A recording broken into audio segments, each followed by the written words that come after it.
Today is Thursday, May 13th, 2021. I'm broadcasting live, Roland Martin Unfiltered, here in Baytown, Texas, where on the second anniversary of the death of Pamela Turner, a black woman shot and killed by a Baytown police officer 2 years ago. A rally was held out here earlier today.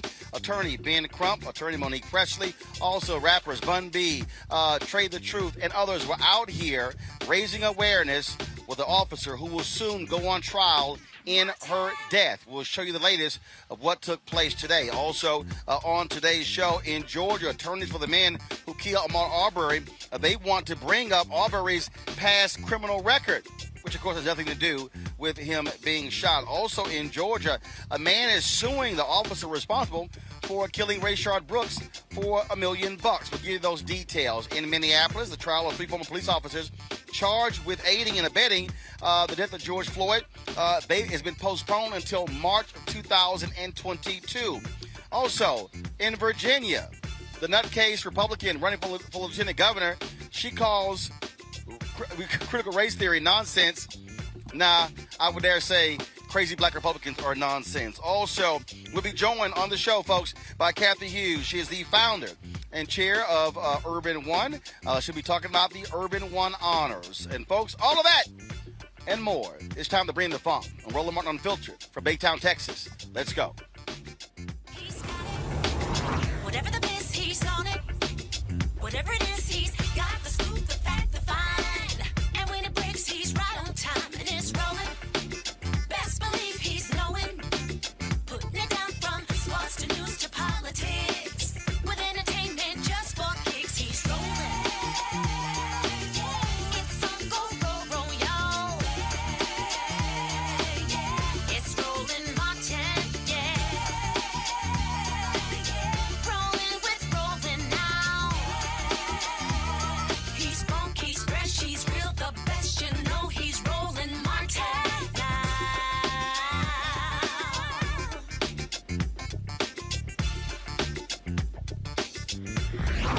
Martin.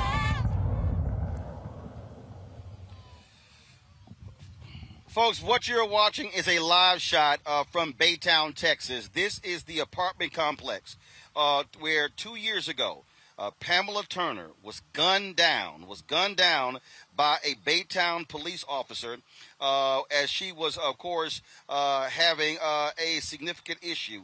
It was a case of schizophrenia where that police officer shot and killed her. Folks, of course, have been protesting here in Baytown for the last 2 years. That particular officer, a trial date is going to be set on May 25th, announcing when he is going to go to trial in the death of Pamela Turner. Folks, the video is shocking. It is stunning. I just want to give a trigger warning to anybody who has not seen the video. We're going to show it in a second, and you will see an unarmed black woman telling this police officer that she is pregnant.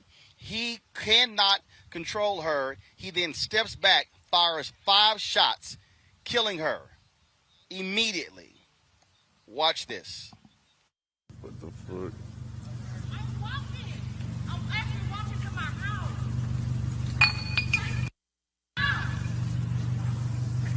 You actually harassing me. It popped the You actually harassing me. Like, why? Why? I didn't nothing to you. I'm pregnant.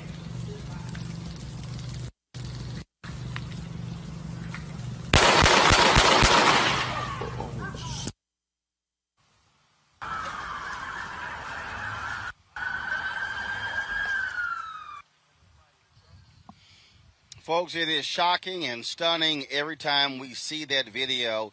The officer knew she was a mentally disturbed woman who was having a breakdown. That is how he chose to contain the situation. 42 years old, Pamela Turner, shot dead. Today, 2 years ago, at this apartment complex that is across the street from us. the folks who were out here for the rally today, they wanted to, of course, honor her by raising attention. And in fact, at one point, you can go back to the shot of the drone. At one point, at the end of the rally, Trade the Truth wanted to lead the people who assembled out here to the spot where she was shot and killed to say a prayer for her. But as you see the sign there, it says under new management, they made it perfectly clear that if anyone came on property, they would be arrested for trespassing, and they chose not to do so. Remember, more than a month ago, Ben Crump was on our show, and Ben Crump said they were having this rally. I told Ben Crump that we would be here to live stream this rally in support of them, and that's exactly what we did. Here is a roundup of what took place earlier today, noon Central, 1 p.m. Eastern, here in Baytown, Texas, where that rally was held just to seek justice for Pamela Turner. Now, we're within a rock's throw of where her mother was executed, Marion told Right me. across the street. Vice President Michelle, I mean literally, right across the street. Yep. Said on her back, 5 times he shoots, hitting her in the face, in the chest, and in the stomach. And it's such a difficult thing. I just want to thank everybody that came out. You know, it's very hard to do this here today across from where my mother was murdered. But I got to do it. And I just thank everyone for the support because I need it. My family needs it. And I'm not going to lie. I'm not going to try to act like this is not hard, like it don't hurt, like I could just come out here and do this. No, I can't. All day yesterday, I'm supposed to be celebrating, you know. I'm 24, guys. I'm 24. And this is, you know, it's what I got to do for the rest of my life. And, you know, I'm coming to terms with it. I'm starting to be okay with it. Because no matter what, I know she would do it for me. I just want to thank everybody that came out and supported us. Today marked the 24 months since Pam was executed. It's really hard for me to stand here in this area because not just because of the 24 months that's, you know, since she's been gone, but in 1993 when she graduated, that's where I was living in this apartment complex back here, and it was a different name, and that's where she lived. It was the first apartment that she lived in, and it was the last apartment that she lived in. My Lord. And it's very emotional and heartbreaking for me. As I said, there were a number of people who spoke earlier today, including Tamika Mallory, Until Freedom, attorney Monique Presley, and others. Folks, let me know when we have sound of them. It was, but not only that, you had the families of other African Americans who have died at the hands of police. Family members of Breonna Taylor were here. The father of Jacob Blake, he also spoke here today as well. He was very passionate, demanding and calling for Congress, especially President Joe Biden, to pass the George Floyd Justice Act. One of George Floyd's brothers was also at this rally as well, and so it was, and that's one of the things that we have seen, where the family members of individuals who have been impacted by violence, they've also spoken. To the folks in our control room, if y'all could just pull up, so it's us off. No, you can first. So look, y'all can pull some stuff, and so just let me know when we have that. And so we're going to show some of that a little bit later. If y'all folks, if you actually want to see that particular rally, just simply go to our YouTube channel. We actually live streamed it earlier, so it's on our YouTube channel, and so you can actually check that out. And so there were some issues out here that we connected to the audio, but don't worry about it, folks. You still will be able to hear some of that. And so we wanted to be able to hear, to bring attention, because there are so many cases like this. There's so many cases like this that doesn't get attention, that people don't even hear about. In fact, while we were out here, there were people who literally were walking up to us. One brother was talking about a case of police abuse at the hands of police. Another woman came up to tell me about officers tasing her son 7 years ago and the investigators, the medical examiner ruled that his death was a homicide, and still no justice. That's one of the things that often happens when we cover these rallies, where you'll have family members who come out here and no one speaks for them. No one tells their story. In fact, the mother of Robbie Tolan was out here. Folks, y'all might remember that story. It happened in Bel Air, Texas. Bel Air is a city that's inside of the city of Houston. It is near the Galleria. Well, Robbie Tolan was a baseball player at Prairie View A&M University. He is the son of a former Major League Baseball player. Robbie Tolan and his friend were coming home, and as they were coming home, officers descended upon their home saying that the car was stolen. Tolan going to the front door, yelling and screaming for his parents. He was scared to death. Officer ends up shooting him.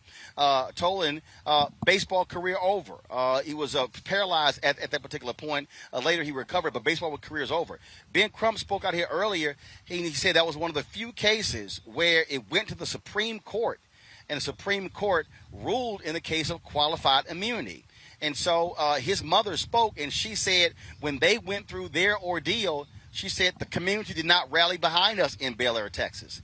And so there are people out there, and I hear this all the time from folks who will say, well, this is black porn, always seeing these shootings. But people need to understand, if you're out there critical of Ben Crump and critical of Tamika Mallory and critical of the people who are bringing attention to these shootings, what you should be asking yourself is, if one of your family members was shot and killed, would you want the community coming to your aid? The people who've actually lost sons and daughters to police violence, they're in a fraternity and sorority nobody wants to be a member of. But what we do hear from them is important, as they say, that somebody is speaking up for them. That's one of the reasons why they had that rally out here earlier today. I want to bring in my panel right now. Reese Colbert, Black Women Views. We have Dr. Greg Carr, Chair, Department of Afro-American Studies at Howard University. Amisha Cross, she's political analyst and Democratic strategist. Greg, I'll start with you. To that particular point, when you look at this thing from a historical perspective, African Americans who have been lynched, you've had black churches, pastors, community leaders raising attention, raising awareness. And there are a lot of people who today who criticize when they see the settlements, when they see lawyers flying on private jets, not realizing that there are celebrities who've actually loaned those jets to allow these attorneys to be able to go from city to city with these various court cases. The problem, Greg, is that there are so many cases. The problem is that Ben Crump is working on, at any given time, 20 and 30 different cases. And so it's always interesting to me to listen to the haters who cry about the people who are showing up at rallies, putting it on the front line, bringing attention to the names of Ahmaud Arbery, Breonna Taylor, Akia Jones, and Ayanna Jones, and so many others, and not realizing that if it wasn't for this attention, many folks wouldn't have no idea of who these folks are, and justice would not be sought. That's right, Roland. This is a symptom, not the underlying cause. Unfortunately, we live in a society where celebrity and platform are so deeply intertwined in this capitalist structure that it creates a situation where you have individuals who are trying to do good work, who are kind of magnified beyond that. I find it disgusting. In fact, the word today, that one of the words we should always be thinking about, is pressure. So there shouldn't be a Ben Crump. There should be lawyers. There should be an army of lawyers, local lawyers, regional lawyers, state level lawyers, who when these incidents of hunting, and that's what it is. In a moment, you'll talk about Georgia with Ahmaud Arbery and what happened in Atlanta. These paddle rollers, these devils, are hunting. And as they hunt, we should hunt back. And in order to hunt back effectively, there should not be Ben Crump shouldn't have to get on anything. Tamika shouldn't have to get on anything and travel anywhere where they don't hit the ground. And there's an army of local people who have already organized, who are already there to meet them. And I'm glad you mentioned the Tolan case, Robbie Tolan, and of course his father Bobby. I'm just old enough to remember when Bobby Tolan was playing for the Cincinnati Reds in the early 70s. You know, those paddle-rollers, that paddle-roller executioner was actually charged by the Harris County prosecutor, your home county down there in Texas, and a paddle-roller favorable jury let him go. And so I guess what I'm saying is finally that the fact that we have these handful of individuals who are so readily identifiable really doesn't have much to do with them. It has everything to do with the fact that our people need to, and here's the second word. The first is pressure, because it's the external pressure that brings anything to bear. The second word is organize. You hear that, lawyers? You hear that, lawyers? You need to put Ben Crump out of a job. And guess who would be the most relieved person in the world? Should he be relieved of crossing the country like that? I suspect his name might be Benjamin Crump. Mm-hmm. You know, on that particular point there, Amisha, one of the things that Reverend Dr. James Dixon said today. And again, if you look at this shot here, obviously it's an empty parking lot, but you had a couple of hundred people out here, and there were very few people from Baytown, Texas. And he talked about what happens in a lot of these cities, how people have been so beaten down and frustrated that it requires folks from outside to come in and help mobilize and organize. But to Greg's point, that's exactly what often happens, that it requires folks to come from other parts of the country to bring attention, but you should have the local organization, those things taking place, and not all cases become national. And what people have to understand is, even Trayvon Martin, people forget, I was in the middle of that. National media didn't jump on that. Right. We had to force them to do it. I was at CNN and we were imploring them. We had to force them to do it. And it was social media. It was black media that was actually raising the attention before mainstream all of a sudden woke up. That's why we have to keep doing this. You're absolutely correct, Roland. I think that there has to be an understanding that mainstream media does not respond to cases of crimes against black people, particularly when they're crimes that the police have committed.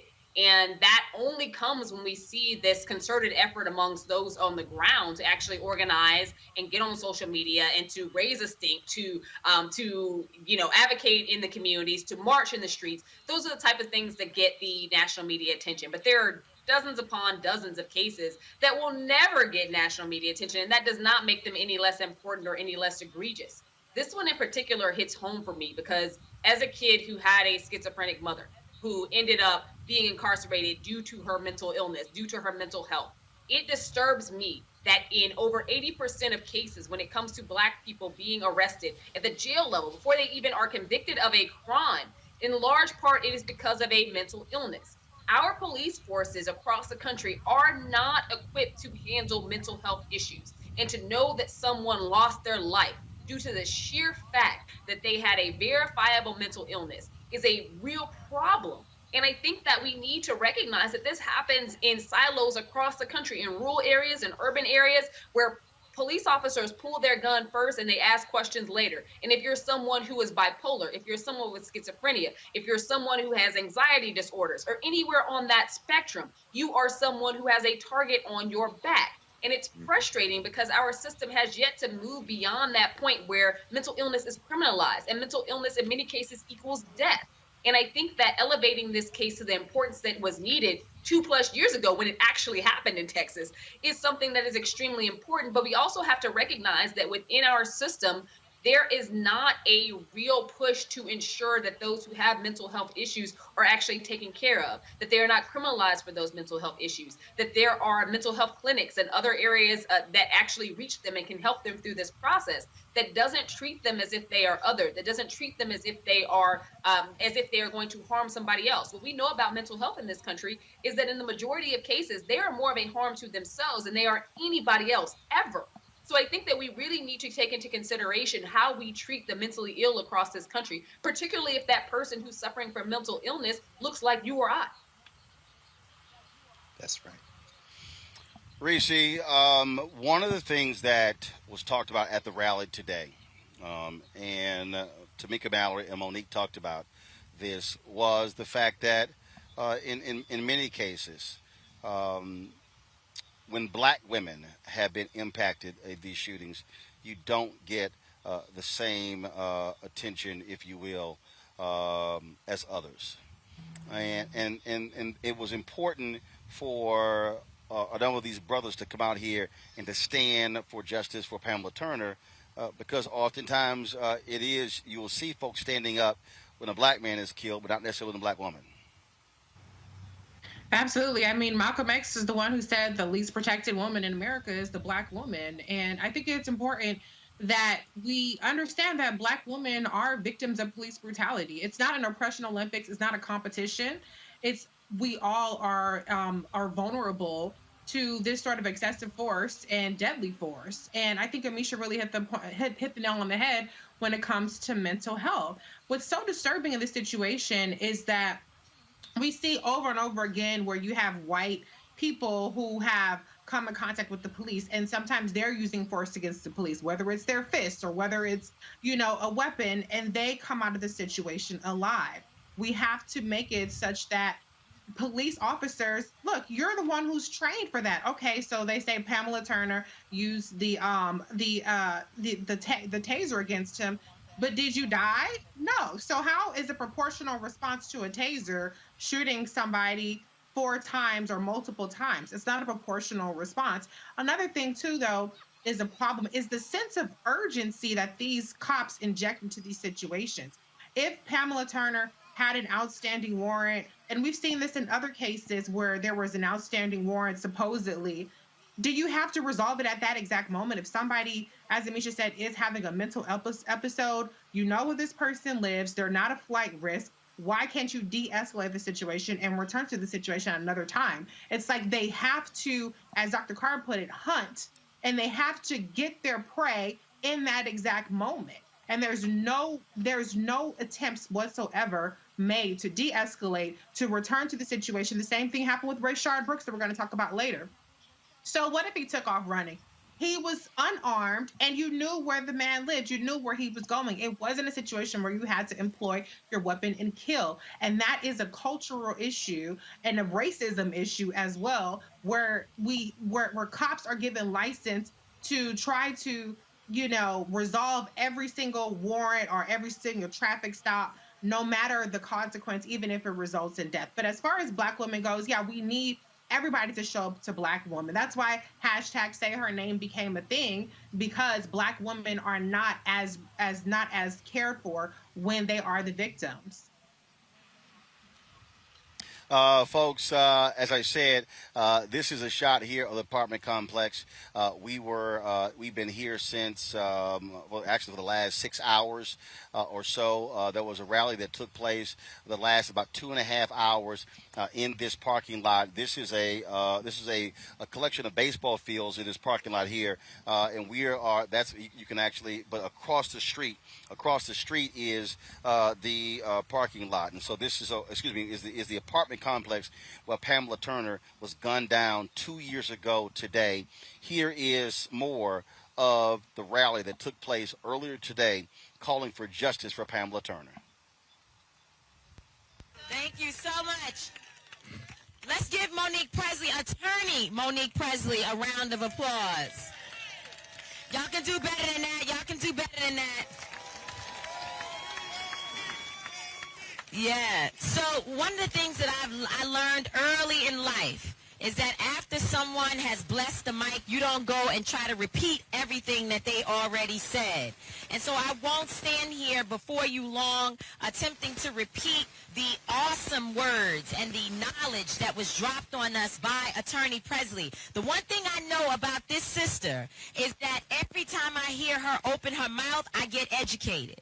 I don't know if y'all listen to her on Roland Martin Unfiltered, on Fox News Channel, on every outlet, everywhere, and on her own lives that she does, but she is constantly educating black people, and I appreciate the fact that she shows up in places and spaces that are hard, they're tough, and seeks to represent us as black people. And certainly my other sister, this is my fighting queen. We in the trenches, we in the hood fighting. We outside ready to go and do whatever needs to be done. And that's my sister Teslin Figueroa. She is a fighting sister.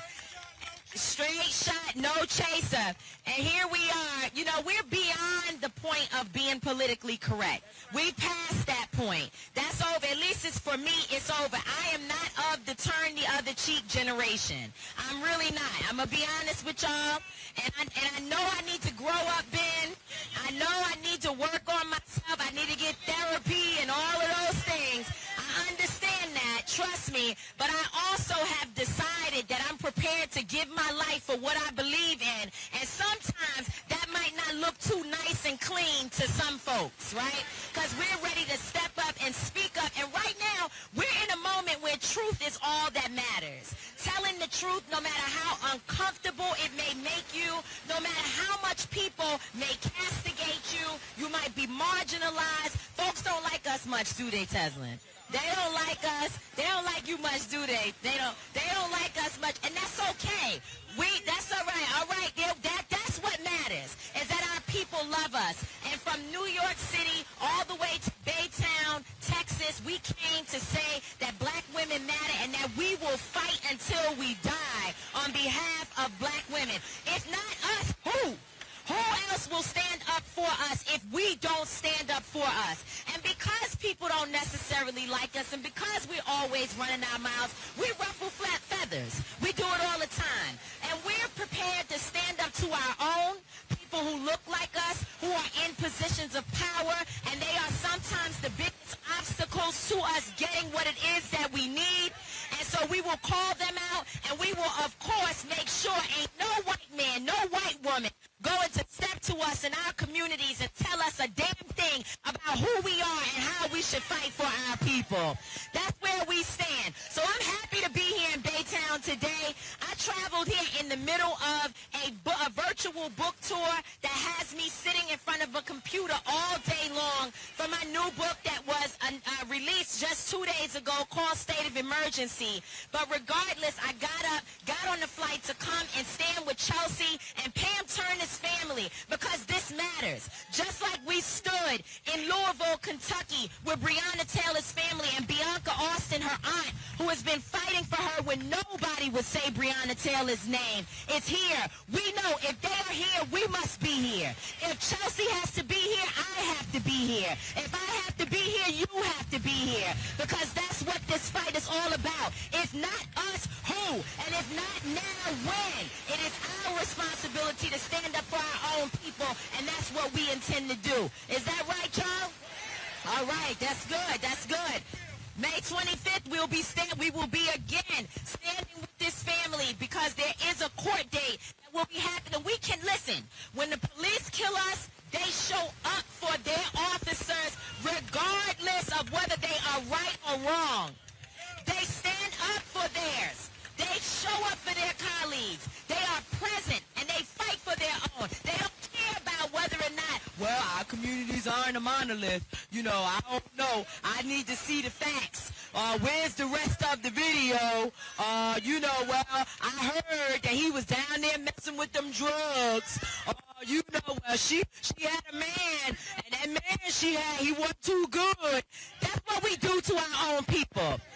But when it's time to fight for police, they stand up for their own regardless of the story. They don't care about their records. They don't care about their past, because they recognize that they are protecting the blue. That's what they're there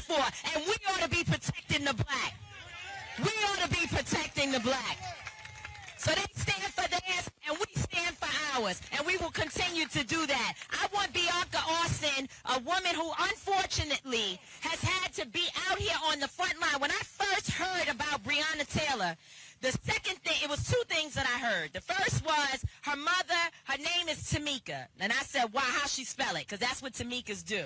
We want to know how you spell. You remember I asked, how does she spell it? And they said she spells it Tamika. That's how I spell mine. I said, okay, I'm on my way. I'm almost there. Me and her, we together. And now Tamika Palmer and I are good sisters. That's my girl. We talked on the way here. Now we've transcended from just talking about Breonna Taylor to dealing with how we stand for justice for other families and other people. And again, that's my family. Let's give Tamika Palmer and the family of Breonna Taylor a hand. Let's do that.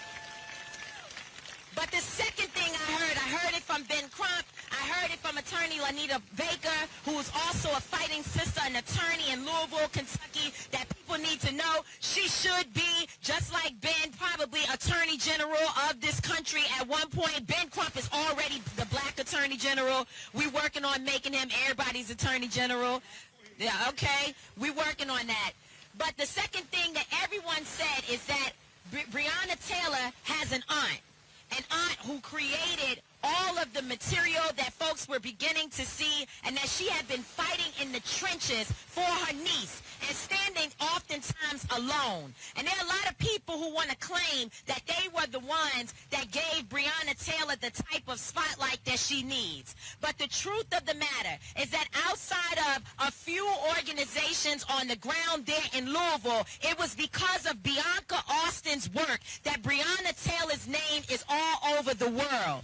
And Until Freedom came in and supported Bianca's work, and we respect that and know. So every time they try to say, well, why did Until Freedom go to Louisville? We ain't need you to come here. Bianca Austin said, excuse me, yes, we did. We absolutely needed it because we needed to make sure internationally that Breonna Taylor was known. So come on up.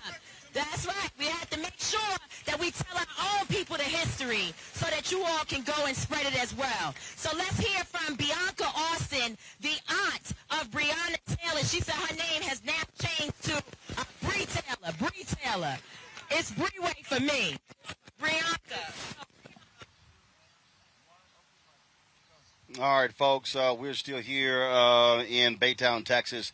When that rally was over, I had a chance to talk to Ben Crump about why they were here, why this was so important, and why we must continue to fight on behalf of black men and black women who are losing their lives to police violence. We're going to have this Justice for Pamela Turner rally. I told you Roland was going to be here. We're here. Hey, I can't tell you how much it meant, you being here, Roland Martin, to say that Pam Turner life matters. So often black women don't get the attention, Roland, that brothers get. So you being here, brother, that was huge for Pam Turner's family. So bring folks up to date in terms of where we are with this. This took place in May of 2019. May in 2019, this is the 2-year anniversary today. And we have, ironically, Roland, the status conference for Pamela Turner's killer cop, Officer De La Cruz, is on May 25th, the same day that George Floyd was killed in Minneapolis, Minnesota. And so we have to, like we paid attention to George Floyd trial, we got to pay attention to Pam Turner trial. So he was so the Officer Cruz, he was indicted not for murder, not for manslaughter. Not for manslaughter. He was charged with aggravated assault by a public official.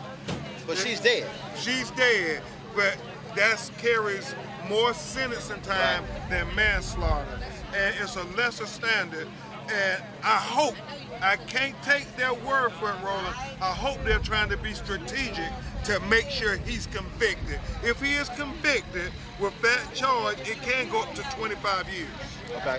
All right, then. And so, but the date is going to be set. So the trial is not beginning on May 25th. The trial is not beginning on May 25th. It was set for trial, but they changed it to a status conference because of COVID-19. So they told us that they are not asking for a continuance. They claim they are ready to go to trial now. So we expect in the next 3 months to get a trial date for our sister Pamela Turner. Well, but this case here is a perfect example of what we keep talking about, why you should be sending mental health professionals to the scene. It was a clearly disturbed woman, and the officer, again, he pulls his gun out and fires her, and it was just her. I saw the video. It was one of those things where he could have stepped back and said, let me know when you're done. Yeah, he was in no imminent threat. I mean, she is on her back, Roland. He could have... On the ground. Yeah, he could have created distance. He could have gave a verbal command. He could have got behind the car to set up a perimeter. He could have called for backup. He could have did anything except shoot this black woman who he knew was unarmed. In her face, in her chest, and in her stomach, killing her like worse than a dog. Well, this is also why it's important to have communities out here coming out to show their support as well, because you heard what Robbie Tolan's mother said. You know, when I remember that case, I had them on the Town Journal Morning Show, and you didn't have folks who were rallying. That's what's also important for the community to understand. And also having these families here, because unfortunately they are members of a fraternity and sorority nobody wants to be a part of, to have them showing their support as well. Yeah, it really matters, Roland. And I know people don't understand completely what it means when Roland Martin goes to Elizabeth City, North Carolina for Andrew Brown, or you come to Lamont, Texas for Joshua Feast, or you come to Baytown, Texas for Pamela Turner.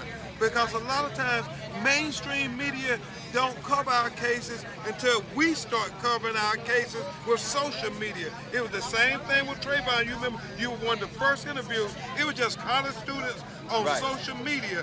And then when we start making it important, then the mainstream media jump on the bandwagon. So thank you for never jumping on the bandwagon. No. We leading the way. That's right. We don't jump on the bandwagon. And man, from the bottom of my heart, for Andrew, for Joshua Feast family, and for Pam Turner. I appreciate it. We'll stay on the case. All right, unfiltered, baby. I appreciate it, baby. Thanks a lot. All right, folks. So as I said, on May 25th, they will go to court where they will announce what is going to be the trial date for the officer, De La Cruz, who shot and killed Pamela Turner. And as you heard, as Ben Crump said there, and Greg, I want to go to you here. This is, and I need everybody who's listening to me right now.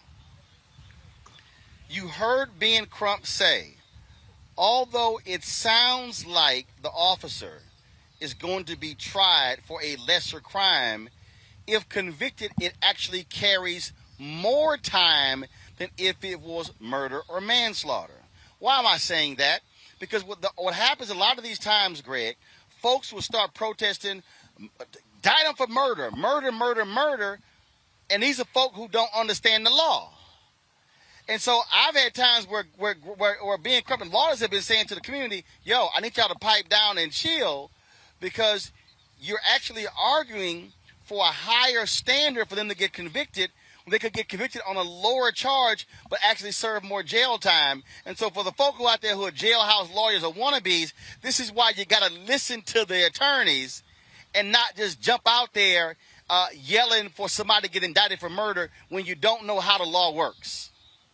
Yeah, that's true, Roland. It's one of the reasons why, I'm sorry, the sun is shining in my face a little bit. That's one of the reasons why I think it's very important for us to understand that there are a lot of moving parts in any struggle. The courtroom dimension of a struggle requires our best legal minds and requires those legal minds to be in conversation with every other piece of the struggle, whether it be community organizers, whether it be folk getting together on a national and international level, to understand that you have to know not only what charges you want to bring, but no charges in the abstract. You've got to know if you're trying to put pressure on a prosecutor in a locality, what the context is, what the jury pool is. You have to understand, who the judges are on the bench. And yes, it may carry ultimately a larger potential sentence, but if there's no mandatory requirement for a judge, that is if the jury convicts, which is why you have some decisions to make perhaps charge on a lesser charge, hoping to give the jury options. All of these things are moving together. Finally, for those of us who are involved, and I agree with Ben Crump there as it relates to the role that you play. For those who are involved in mass media, understand something right now. Because as we're sitting here having this conversation, Israel just sent its army into Gaza Strip. And meanwhile, mass commercial news media, who is beholden to that whole mafia that holds up that apartheid situation over there, is making the false equivalency of rockets versus air strikes. I'm saying that to say this. The way you get around that, the way you organize, the way you build momentum is to take the temperature of this dialogue down, which means stop looking at mass commercial entertainment media who's really trying to play a shirts and skins game and keep their ad buy up, and tune into the platform that you are building, which allows us then to explain to folk that part of the role that those of us who are not lawyers, who are not in politics, who are not mass level organizers, part of the role we have is to make sure that we support with the resources, that we surround the folks who are on the front line in those ways with resources, and then trust them to advocate on us as we play the other role we have, which is to organize to put pressure on these folks. There's a lot of moving parts. It's not as simple as people try to make it out to be.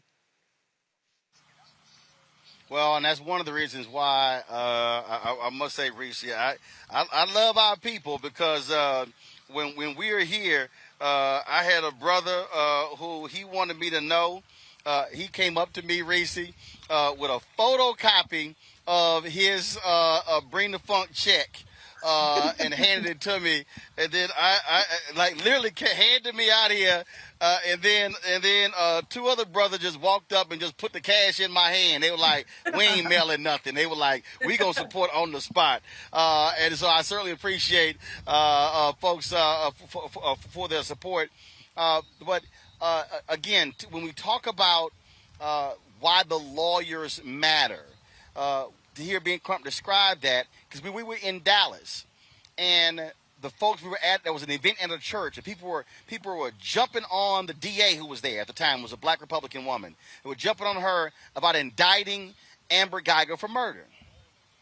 I remember when Ben pulled me to a side, he said, I wish the folk here would listen to us before they start saying stuff. He said, what they don't realize is the moment an officer is convicted, then that actually removes the liability of the city. He said that will have a negative impact on the settlement that goes to the family. Have y'all heard an announced settlement for the Botham Jean family in his shooting death? You have not. There's a reason why. And so for the people who, again, who don't understand what lawyers do, there were people, Reese, who were saying, well, this settlement with the George Floyd family was about to influence the jury. What they didn't realize is the greatest leverage for a family to reach a financial settlement is before there's a trial. Right. And you got to listen to the lawyers. They do this stuff for a reason. Absolutely. And I've seen people criticize Benjamin Crump, for instance, and say that he never gets a conviction. Well, he's a civil rights attorney, not a defense attorney or a prosecutor. But to your point, I mean, this discussion reminds me of the Laquan McDonald and Jason Van Dyke case. As talking about how you charge somebody and thinking about the sentences, Jason Van Dyke was convicted of 16 counts, including second-degree murder. And even with that amount, that multitude of charges that he was convicted with, he was only sentenced to 81 months, which is just shy of 7 years. And so it's not just about what you're charged with. It's about the sentencing requirements. As Dr. Carr said, sometimes there are not minimum sentencing requirements. So even a charge like murder doesn't carry the same sentence once it's in the judge's hands. And so we really do need to focus on results. What is the end result that we're trying to see from the situation? What does justice, as much justice as you can get from the fact that you cannot bring that loved one back, look like? And what is the strategy behind it that's going to bring some sort of comfort and consolation to the family, as well as remove a murderer and executioner from the streets? And so sometimes as Black people, we do get so caught up on the rhetoric. We get so caught up on what we feel like are these moral victories and what it says to charge somebody with murder, and we kind of lose sight of the strategy. And that was one of the things that Marilyn Mosby was criticized for in Baltimore, and I thought she showed incredible courage in how she charged those officers and the Freddie who killed Freddie Gray, but she was accused of overcharging them, and the standard was just too high, so she was not able to get any convictions. And so we do have to be strategic. I think it does make sense to let the lawyers really try to lead the strategy, let the families lead the strategy, and let the families decide what justice looks like for them and their families. And I saw Dr. Carr kind of winced a little bit about the civil settlement kind of interfering with the criminal conviction interfering with the civil settlement. But I'm not saying that you disagree with me on this point, Dr. Carr, but I would say I would defer to the family in terms of what they feel most comfortable with for their own loved ones. As far as for society, we need those convictions. We need to send a message that is not open season on Black people. But I do think that Benjamin Crump has shown that there is a way to be strategic. And in the George Floyd case, his family was able to get the settlement. And then, the officer was convicted as well. And it did not interfere in any kind of way. Well, Amisha, I only brought that up. I only brought that up because I've talked to a lot of attorneys in these cases, and I've asked those questions. Hey, how do you deal with the timing? How do you deal with that in terms of settlements? When do you make those moves? And what they've said is, what the public has to understand is that legal settlements in these cases are strategic. And that we have to understand when the right pressures apply, what's going on, and so that was one of the things. And here's the piece: the settlement in the George Floyd case was one of the largest settlements ever in one of these shootings. There is a reason, and so that's just what. And I just try to explain to people again who don't know. Understand there is strategy behind a lot of these decisions. Misha, go ahead. Yeah, you're absolutely right here, Roland. I feel like there are so many social media attorneys who use Facebook and Twitter as their mouthpiece as we continue to see the growing number of cases like this that have been televised. And, they're basically just shouting out opinions. Everybody wants the highest charge given and doesn't really recognize the burden of proof that it takes to actually see that come to fruition down the road. But I also think that there is a contingency that, quite frankly, just doesn't understand the process, but talks about it anyway. So we have to leave the lawyering to the actual lawyers, the people who went to law school, the folks who have passed the bar, the folks who are actually fighting on behalf of these families. But beyond that, we also have to understand that, like you pointed out a minute ago, depending on the state that you're in, there are very stark differences between the time that you could possibly serve for a crime at its highest level versus some of these other charges that may be there. And we have to be mindful that the burden of proof largely increases the higher the charge. So I definitely think that it makes a difference to understand just how this all works, but also the settlement aspect. Because in the majority of these cases, even if a police officer walks off, which is what happens in 99%, and I say that not as an exaggeration, in 99% of cases where a police officer is charged in a fatality, they end up walking. Their only relief that can possibly happen in the majority of these family situations where they're left putting the pieces back together is a settlement. And to do anything that would diminish that for them, a settlement, no matter what the size, is not going to bring back somebody who was abused and fatally murdered by a police officer. But it does matter. And I think that anything that goes against or could diminish that for a family is not something that we should be standing for.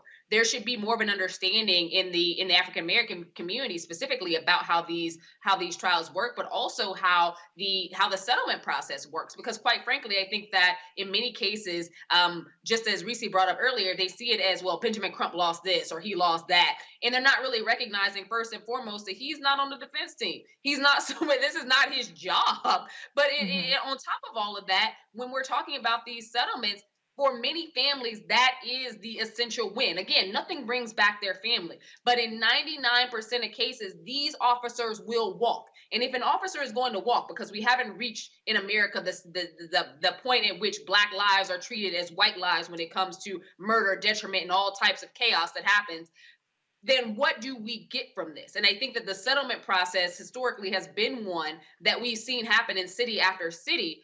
But again, for depending on who it is, we see these stark variances between how much is given to families. And in large part, that is due to people kind of jumping the gun when it comes to some of these charges. So I'm glad that Benjamin Crump elevated that, because it's a very important thing to note.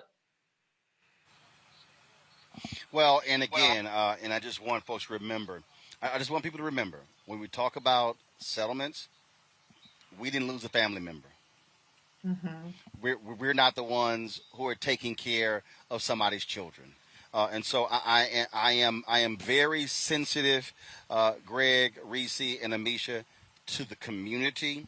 When people say we want justice, but as somebody who's interviewed Jacob Blake's dad and Robbie Toland's mom and Gwen Carr, Eric Garner's mother, and Sandra Bland's mom, and John Crawford III's dad, the reality is this. I think the public, the people who out there who comment, need to remember they've buried a loved one.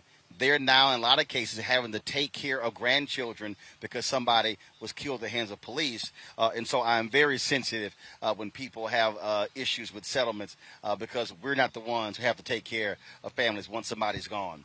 I do want to let's talk about this here in Georgia, where, and we see this all the time, where the attorneys representing the men who killed Ahmaud Arbery now want to include his criminal history in his trial. The legal team of Travis McMichael, Gregory McMichael, and William Roddy Bryan insist that Arbery should be held accountable for the theft crimes he committed and, quote, his angry and aggressive physical and verbal behavior. Now, keep in mind, Ahmaud Arbery was never detained for theft. That was never proven. Prosecutors have strongly objected to including these details as evidence because they did not know the incidents when they pursued and killed Arbery. The McMichaels continue to argue that Arbery was a burglar suspect who had been stealing items from the neighborhood. They also claim they shot him in self-defense after he, quote, attacked them, although he ran in the opposite direction. Of course, they have pleaded not guilty in federal court on hate crimes charges. Their state murder trial will take place on October 18th. Also in Georgia, a man is suing the officer who shot and killed Rayshard Brooks. That officer, of course, is Garrett Rolfe. Now, Charles Johnson is seeking $1 million.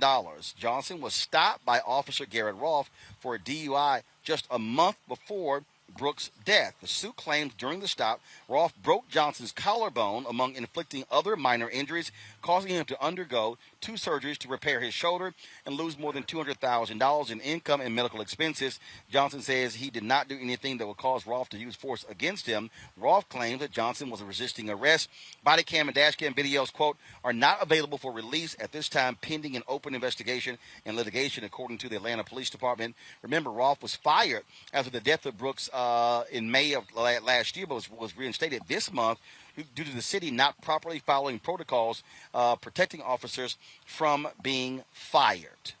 Also, folks, in Minneapolis, the trial for the 3 cops who were involved in the death of George Floyd, that trial will be moved to March of 2022. The reason? For things to cool off when it comes to all the attention surrounding the conviction of Derek Chauvin, which I don't understand why you're saying cool things off. He's going to go to court in June, Reese, to be sentenced. The trial was supposed to start in August for the other 3 officers. Now they moved it to March 2022. I mean, Jesus. We still see how cops get the benefit of the doubt. Because I take it, if any one of us did something, they wouldn't be waiting for things to cool off. Right. And I mean, this is why you have to have a rally on the anniversary of a death, because what they try to do is they try to drag it out. They try to hope that people forget. They hope that people go home and move on to the next police shooting or move on to the next controversy or whatever the situation may be. And I don't think that they're going to be able to wait this out. As far as cooling it off, what the hell is that supposed to fucking mean? That is ridiculous. You don't cool off, because at the end of the day, you cannot bring George Floyd back. It's not going to be any less tragic, and it's not going to be any less of a big deal and a big story in March of 2022. And so all they're doing is just dragging this out and it's just not going to go away. And I wish that they would not do that, because unfortunately they're prolonging the amount of time that George Floyd's family gets to have justice and gets to have closure. They're never going to have the closure in terms of their grieving process, but at least the closure in terms of the criminal justice system process. And so that is so unfair to the family, and this just is how they just continue to just rig the game against victims of police brutality. Also, the judge, you have a federal trial, and so the judge said that before jury selection begins for the state trial of these cops, he wants the federal trial to move forward first. You have all of this back and forth. Bottom line, Amisha, it's about seeking justice. Folks want them go to trial so they can also be dealt with for the death of George Floyd. No, you're absolutely right here. I think that there is a fever pitch amongst those who were in the streets for an exorbitant amount of time last year. Let's not forget that the George Floyd protests were the longest standing civil rights protests that America has ever seen. And I think that on the back end of that, we've seen so many Republican states push these laws, these bills that they have initially described basically to end Black people fighting for civil rights and justice in the streets. And I think that comes into play when we're talking about, these other officers facing the music as well, because many people honestly felt like after Derek Chauvin had his day in court and after he was found guilty on all 3 charges, that this was done. And there are a lot of white Americans who just want to close the book on this, say, okay, Black folks, you got what you wanted. You got somebody who got tagged. Now let's all move on. It shows that justice can be served. It shows that a jury can actually, stand in your favor. It shows that America's not racist. Let's move on. We saw a video. It was bad. Derek Chauvin got tried. He got convicted. Let's, live to see another day and keep it moving. That is not what we are doing here, because there were other culpable people there. These officers are culpable for not taking any types of efforts to stop Derek Chauvin for killing George Floyd. These are officers who were also problematic, and these are officers who also ignored the oath that they took when they became police officers. So yes, they should be held accountable. But to Reese's point again, I think that there is such a denial when it comes to the fact that they are some people who need to be held culpable. But there's also ignorance, I think, to the fact that they assume that just because Derek Chauvin, he's gotten his trial over here, right now we can move on. We can prolong this for as long as possible, and hopefully people will stop talking about it. Hopefully, there will be more trials, there will be more issues that arise between now and whenever they set this trial for, that we don't have to think about it anymore. And I think that that's a problem, because it shows just how many people within this legal system, within the police department itself, as well as those who just ignore the fact that police brutality continues to happen. It shows just how much they really do not value Black lives, and the fact that they are willing to hide their hands when it comes to others who are definitely deserve to have their day in court as well. They're just hoping that we will that we will not talk, that we will not protest, that we will not hashtag, and that they can go on with their days as if nothing ever happened. And Greg, on the Ahmaud Arbery case, I mean, to see the attorney still playing these games about Ahmaud Arbery. So you want to continue to assert that he was stealing stuff. You got no proof. You got nothing. Just because you claiming it, don't mean it's true. Well, I mean, there is something that they could introduce in this process that might be able to create a pathway for them to admit his prior behavior. And by the way, we know that that's the playbook generally. These are subhuman animals who are out here, and we were basically protecting humanity from these Black animals. And so always trying to admit this prior stuff. But there is one possible pathway. It might require, delving into the background of the father and son to demonstrate that somehow inbreeding might actually create a form of ESP, so that they might actually be able to know what was in the brain of Ahmaud Arbery at the time. Now, if they're willing to admit that and bring that in, perhaps they can get the prior record in. But in all seriousness, shout out to the hillbillies of Georgia. Your cousin Peter Cahill, the judge in Minneapolis, finally found a point of entry for exercising his own white nationalism by kicking the can down the road to 2022, trying to intervene on behalf of law enforcement. And I think it's important for us to understand that this isn't a country. It's not a nation. You understand? There's too many different moving parts. And I think one of the things we have to be better at, and as we organize, as we connect, as we communicate, is developing some centers, some nerve centers. It would be nice if one of the HBCUs would do it, but I don't really think that at this stage they're really in the frame of mind to do it, any of them, so that we can begin to think more deeply about how these parts affect each other. Every settlement, for example, the $27 million settlement in Minneapolis, which Chauvin's attorney tried to get Cahill to intervene, and he did intervene long enough to poll the jurors, but then that's preserved now for appeal. They're going to use that to appeal to get the verdict overturned. They probably won't succeed, but that's not really where I'm going with this. What I'm saying is that folk have to understand that every dollar that a city or municipality gives to a family is probably going to show up in a cut of social services, so that in fact, and then there is no right or wrong answer in this, but what I'm saying is that we have to understand how all these pieces move together. So as we as folks lose family members and are thrust into this spotlight that nobody wants, if we don't want this thing to unfold the way it's unfolding, then we need to put resources in the hands of those families. We need to be able to bump that up. The case you covered the other day in Virginia with the sister who got stopped by Virginia State Troopers. There's even a consequence of legalizing recreational use of marijuana. What does that mean? That means the cops now are saying, okay, here's another way for us to perhaps generate revenue by trying to figure out ways to make, and you know, that's what the police do all the time, because they are hunting. If you're a cop, you're part of a hunting group. You're all hunting. This whole technique of riding up on the back of somebody and hitting the lights, and then if they don't act right, and that's your excuse to pull them over. Now you're trying to smell, are you smoking weed?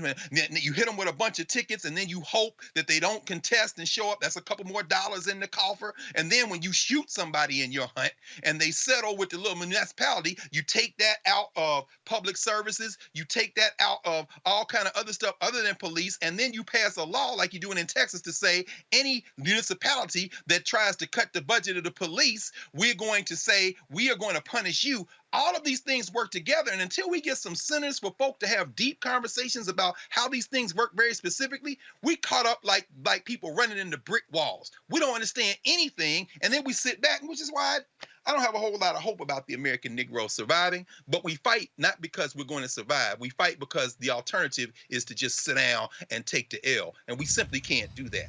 But understand, their team is organized. They're organized around whiteness. So shout out to those inbred brothers down there with ESP in Georgia and their cousin Peter Cahill, because they all on Team White, and Team White gonna be whipping ass until we decide to get their hands up off us.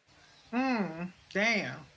All right, folks, we got to go to a break. We're here in Baytown, Texas. When we come back, we'll talk with the founder of Radio One, now Urban One, about this year's Urban One Honors, honoring sisters who have been on the front lines, not just in politics, but also in social justice. We'll chat with Kathy Hughes. That's next on Roland Martin Unfiltered, again, broadcasting live here in Baytown, Texas, demanding justice for Pamela Turner. We'll be back in a moment. Are you trying to say that as of January 20th, that President Trump will be president? That depends on what happens on Wednesday. President Trump won this election. You think the election was stolen? Absolutely. At this point, we do not know who has prevailed in the election. This fraud was systemic, and I dare say it was effective. This is a contested election. President Trump won by a landslide. Hold them this way! The outcome of our presidential election was seized from the hands of voters. We have to make sure that they look into what has been the theft of this presidential election. Joe Biden lost and President Trump won. Whatever happens to President Trump, he is still the elected president. I would love to see this election overturned. No one believes that this guy got 80 million votes. It doesn't feel right. It doesn't look right. No ragtag group of liberal activists will be allowed to steal this election. The president wasn't defeated by huge numbers. In fact, he may not have been defeated at all. Over the next 10 days, we get to see the ballots that are fraudulent, and if we're wrong, we will be made fools of. Black women are fierce, brilliant, courageous, dope. Black women are making a difference, making history, and changing the world. I think about all of the Black women who have showed up to fight for justice. We are starting to finally accept all the skills and talents a woman can bring to the table. Urban One, thank you. This one is so special. Hey everybody, it's your man Fred Hammond. Hi, my name is Brescia Webb, and you're watching Roland Martin Unfiltered. Ow. Well, I like a nice filter usually, but we can be unfiltered.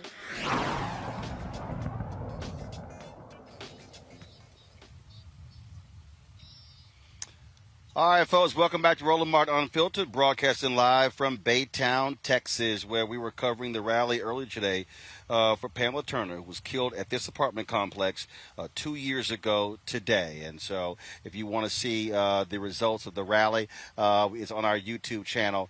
You can check that out when we are done. All right, folks, at this rally, both Monique Presley as well as Tamika Mallory, they talked about Black women and the role that they have been playing, protesting, organizing, marching all across this country, and not just in that particular area, but also them leading in areas such as media, business, and politics. And so this year's Urban One Honors, airing on TV One and Clio TV, is focused specifically on Black women. I had the opportunity to co-host that with Erica Campbell, and I was asked to do so by Kathy Hughes, founder of Radio One, which is now known as Urban One, and she joins us right now on Roland Martin Unfiltered, making her debut on Roland Martin Unfiltered. Ms. Hughes, glad to see you. How you doing? I'm doing great. Sorry that you all are down in Texas because this is my debut on your show. Love it, watch it frequently, and just so thankful that you were willing to host Urban One Honors with Erica Campbell. You did a great job, Roland. I want everyone to know that you saved the day. You rewrote the script. You directed. You did everything, and I thank you for that. Now, I didn't do all that, y'all, but we did have. We're not gonna gotta have some dancing now. You know, being an alpha, right. You know, gotta have a look. I gotta have some dancing. And yeah, Ricky Smiley, I know you jealous, but it's all good. But let's talk about why focus specifically this year just on Black women and the role that they played in so many areas?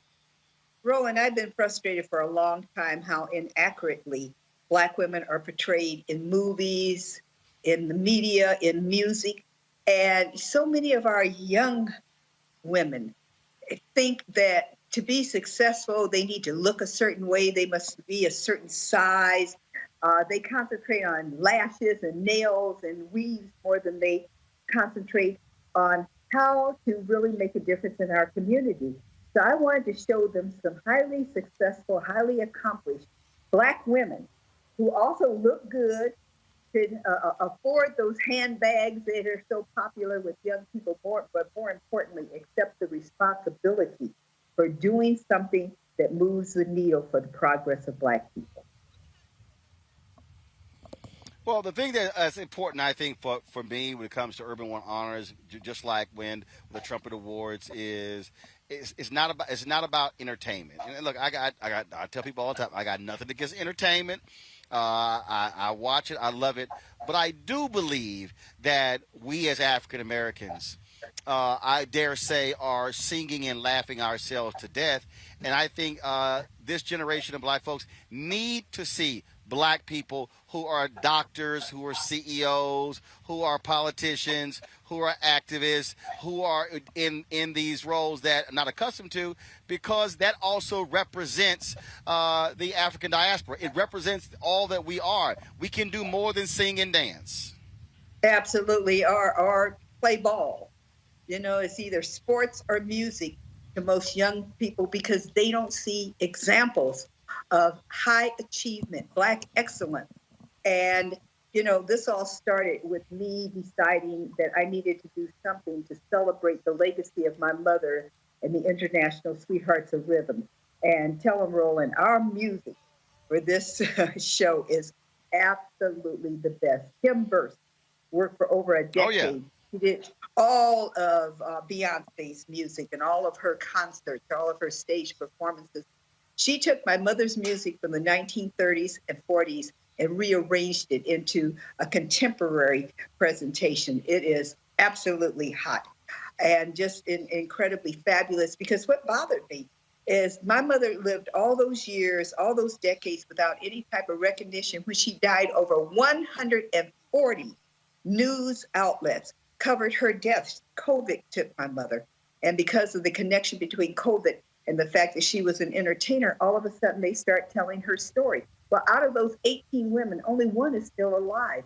And I thought to myself, my goodness, why couldn't they have told the story of the International Sweethearts of Rhythm that Earl Father Hines called the very first freedom riders in the civil rights movement in this country, while some of them were still alive?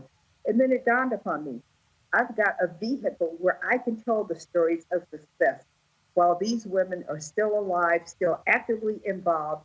And I didn't want to miss this opportunity, because historically, our honors has been an award show. It's been entertainment-based. Well, not this year. It's action and activity-based instead. And that's why you were chosen. That's why you were asked to host.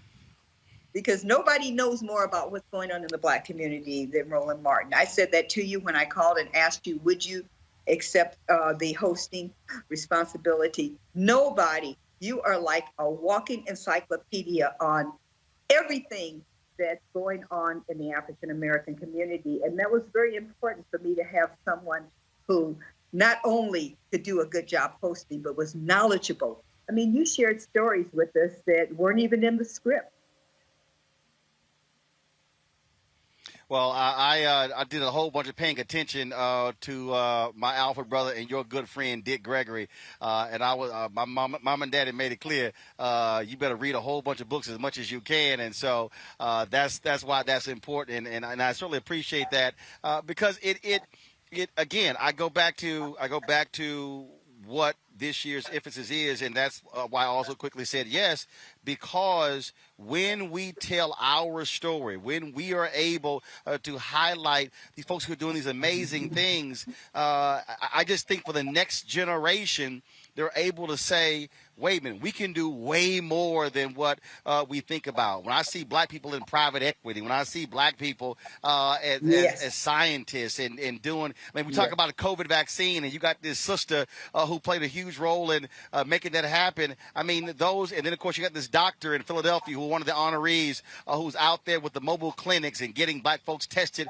for COVID, trying to save lives. I mean, that's why we do what we do. And you, of course, are the one coined the phrase information is power, and if we don't have the information, in many ways we're powerless. Absolutely. I mean, this sister in Philadelphia paid for these tests because many of the people that she was testing were uninsured. So she paid for it. She didn't know about the CARES Act being passed. She didn't even know that. She told the lab, test them, give me the results, and bill me for the results. I mean, the things that Black women have done since the very beginning. I mean, Nicole Hannah-Jones. I thought that Dick Gregory and I were pretty well informed with our morning show. I did not know about 1619. I had no idea that a year before the Mayflower landed with the Pilgrims, that the slaves were, the Africans were brought over enslaved to prepare the land for the white folks that were coming. The Mayflower had not even sailed when these enslaved Africans were brought here to the shores of America. So it wasn't the Mayflower that first brought people to the shores of America. It was the White Lion. That was the name of the sailing vessel. And Nicole deserves a Pulitzer because a lot of people, I've asked so many people since I learned about her work, you know what 1619 is? And they're like, no, what's 1619? I said, the arrival of, oh, no, that's not the right date. That's not the right date. They came after the Mayflower. And I said, no, they came before the Mayflower. This sister, these women that we're going to be honoring that evening are so important. And then, Roland, you know that our lead-in is going to be this special with DMX that we did, that he asked us to do 3 weeks before he died. And we're doing it in two parts. First, Sunday night as the lead-in to Urban One Honors, but then the second part at 8 will be DMX, and then Monday night at 10 o'clock, the second part of the interview with DMX featuring his mother, his ex-wife, and hopefully several of his 17 children.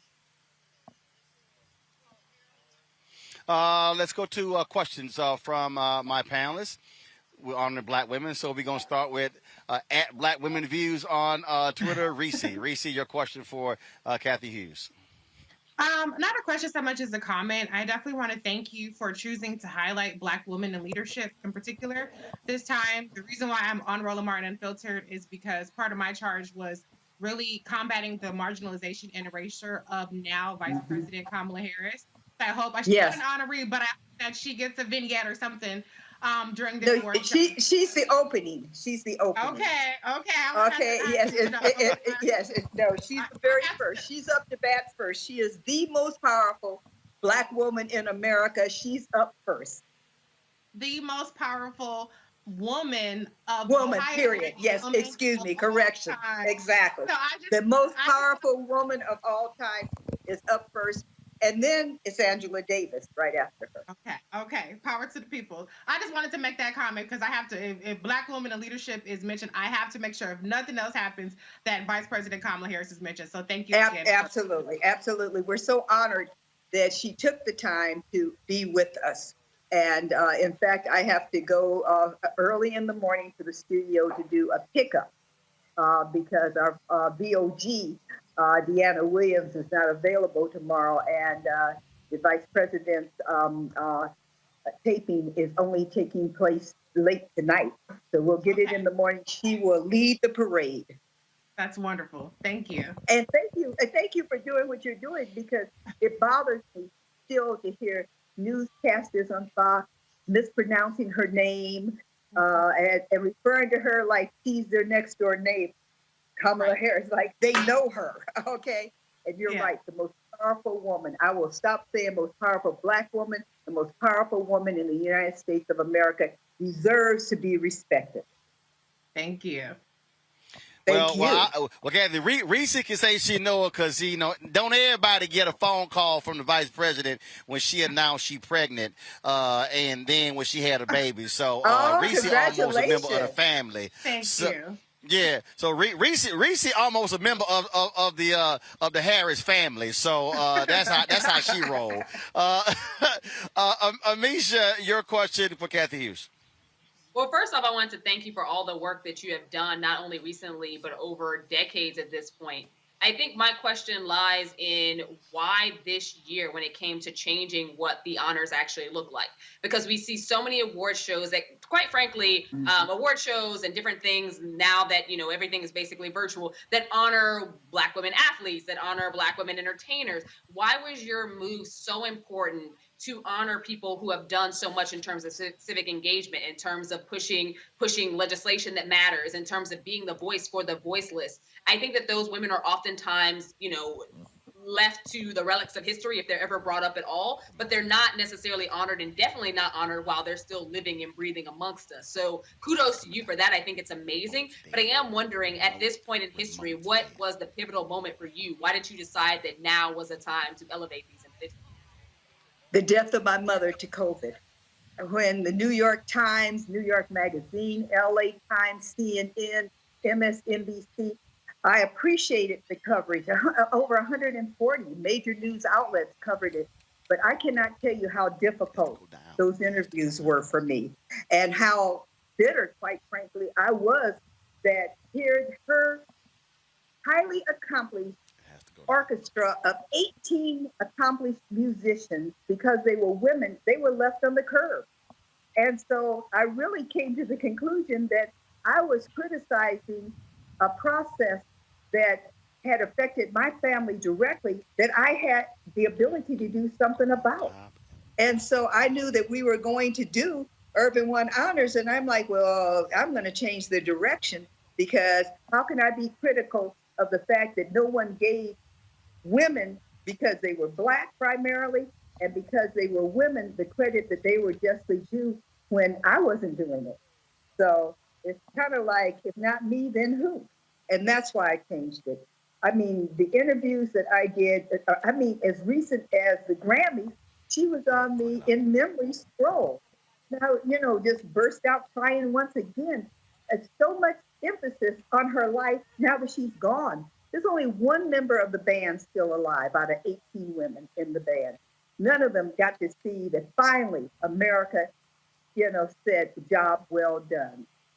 And these women fought sexism and racism throughout the South, went to Germany, and the minute the war was over, they were left on the curb. All the men came back. The men weren't available to, you know, populate the bands, the orchestras, because they had to go to war. As soon as they came back, the women were left on the corner.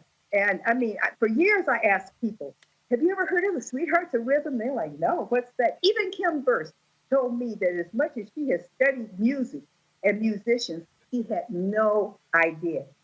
This sister had major surgery 3 weeks before we had to take her and the KB Players, all women band. She told me if she had to come in there on a stretcher. She said when she realized how this void had been created and these women had done so much, not just in music, but also in civil rights, fighting sexism and racism and still succeeding and had been forgotten. She said, oh no, I was determined. And Roland, I tell you, this sister is unbelievably gifted and talented. The music for the show is the best, I think, presentation of any show I've ever seen with a major house band. And it's all women, young women too. Well, Roland, you talk about history. The last person to ask a question will be Dr. Greg Carr. As you see, with a stack of books behind him, he knows a little bit something about history. Dr. Carr, before you ask me a question, I got a question for you. Why wouldn't Howard University assemble that think tank that you were talking about so that we could connect all those dots? You're right. There needs to be a university, HBCU needs to sponsor a think tank to help us do a deep dive into how do these, all of these, because we get bits and pieces, but there's no effort to bring it all together so that we actually understand what's taking place. Why wouldn't Howard University do that? Sister Hughes, I will say this as delicately as I can put it, and you have been working and building Black institutions for a very long time, including lending your name and commingling it with the name of John H. Johnson on the School of Communications at Howard University. I think we both know that the distance between how we portray Black excellence and how we actually achieve Black excellence is still too uncomfortably large. We've got to close that gap. We can't just say we're being excellent. You know better than anybody in this conversation. And as you say, that's why you went and got rolling. You've got to put the work in. I know we can do it, but perhaps with you saying that, I think we might actually close that gap a little bit. At how we should definitely have an extended conversation around that. I would be happy to, and I would be happy to lend my support to that. Back in my early days before even moving to Washington, D.C., I was very active with Nathan and his wife in California in the think tank. And so I came through that era. Yes. So think tanks are critical to understanding and disseminating the information to the masses. So I'd be more than happy to have the conversation with you, but I would also be more than happy to petition Howard University to be that institution to call our Black intelligentsia together, and let's really start connecting the dots for the masses. If we can't connect it for ourselves, how can we expect our masses to understand what's going on? Because I'm confused. Sister Hughes, you just spoke to my heart. The great Nathan and Julia Hare. You know, of course, that one of the reasons Howard let Nathan Hare go, which is why San Francisco State says it has the first Black Studies program in the country. One of the reasons they let him go is because they accused him of spreading Black Studies at Howard. So this brings it full circle. Please, let's talk. We could definitely do that. But I don't want to, I know we're against the clock. I really want you, and you began to do it with Amisha. Could you talk a little about the great Helen Jones Woods? I mean, Malcolm X's birthday is next Wednesday, and I know you got Omaha roots. And then as an educator, one of these books I have around here is one of the books by the great Lawrence Clifton Jones. Help the people who don't know, who may just know you as you emerged at WOL and Institution Builder and then Radio One and now the whole network. Help them understand a little bit about your roots and how your mother plays in that, because that is a remarkable story.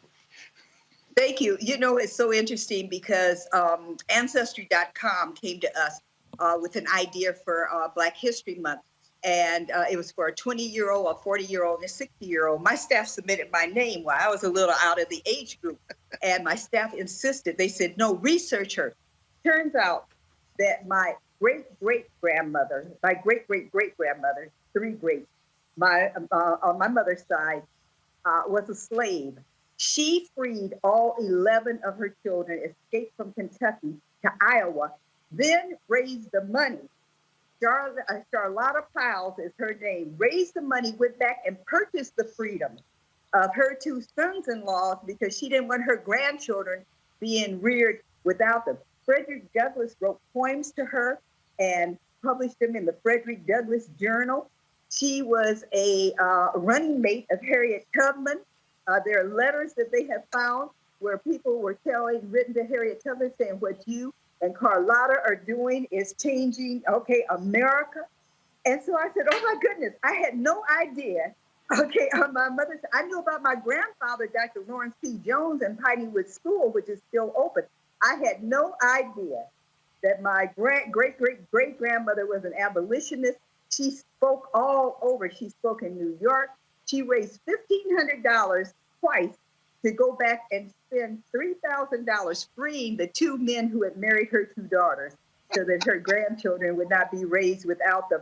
And in Iowa, she's like a major figure. They teach about her in the schools. I had no idea that this was my mother's great-great-grandmother. So, and my grandfather started Pineywood School in 1909. Yes. We're still alive and well. In fact, now I'm trying to raise money because a tornado hit the school last week going through Mississippi, took down 2 buildings and knocked out all the windows in our dormitory. But we still have 150 kids that we board and educate. 100% of them go to college each year. And we have produced some of the biggest names in politics, medicine, and others. We take children who are economically deprived and we provide them education, housing, and love free of charge. We don't have any government support. We do all this with contributions, and we've been doing it now for 116 years. So it's kind of like I understood myself a little better when I learned about my great-great-great-grandmother, Charlotta Powell. Thank you, Sister Kathy. In fact, I'm looking at my copy of Outside In, The History of Blacks in Iowa. Now I got to go look her up tonight. Thank you for the homework. Charlotta Powell. I'm looking forward to us talking. Yes, ma'am. I got it. No, please call me so I would be happy to champion this think tank. I mean, what Nathan and Judith did was so instrumental in how I see my responsibility to the African American community. Way before Dick Gregory and I, worked together on my morning show, it was those think tanks. And I've wondered why over the years we have not been having them. Because also I tell young people all the time, the movement always was triggered in a university setting.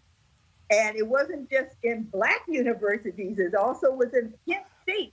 I mean, so much of the progress was because what we started in Black universities was spilling over into white universities, and white folks weren't going to have their children gunned down by the police on a college campus. They weren't going to tolerate certain things.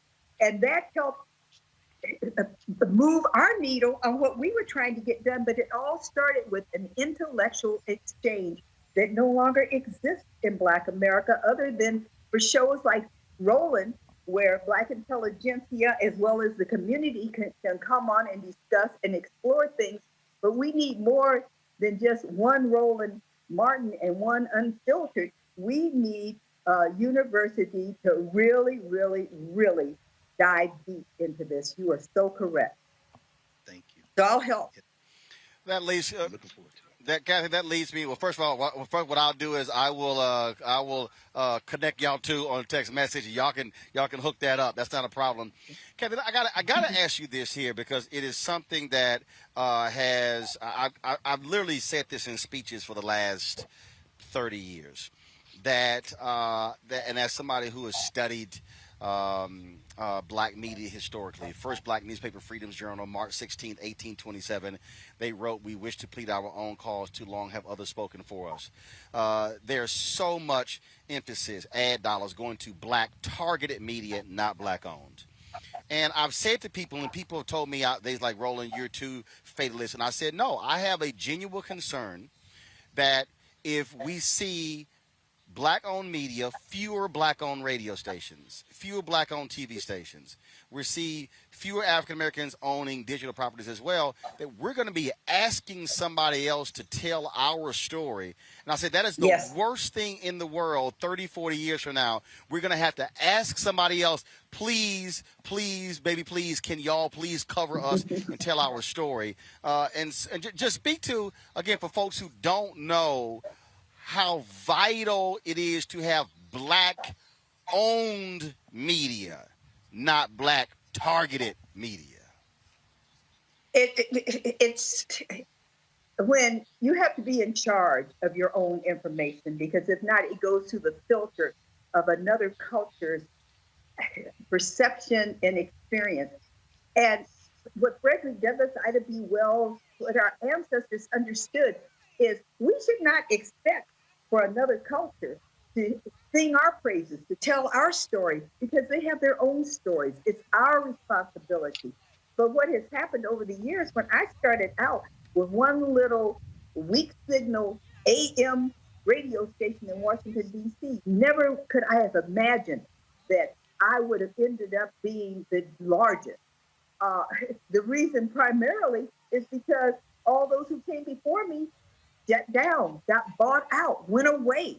They weren't able to prevail because one of the problems, one of the threats that Black-owned media represents is that because we are in charge of our own distribution of information, that the truth will be told.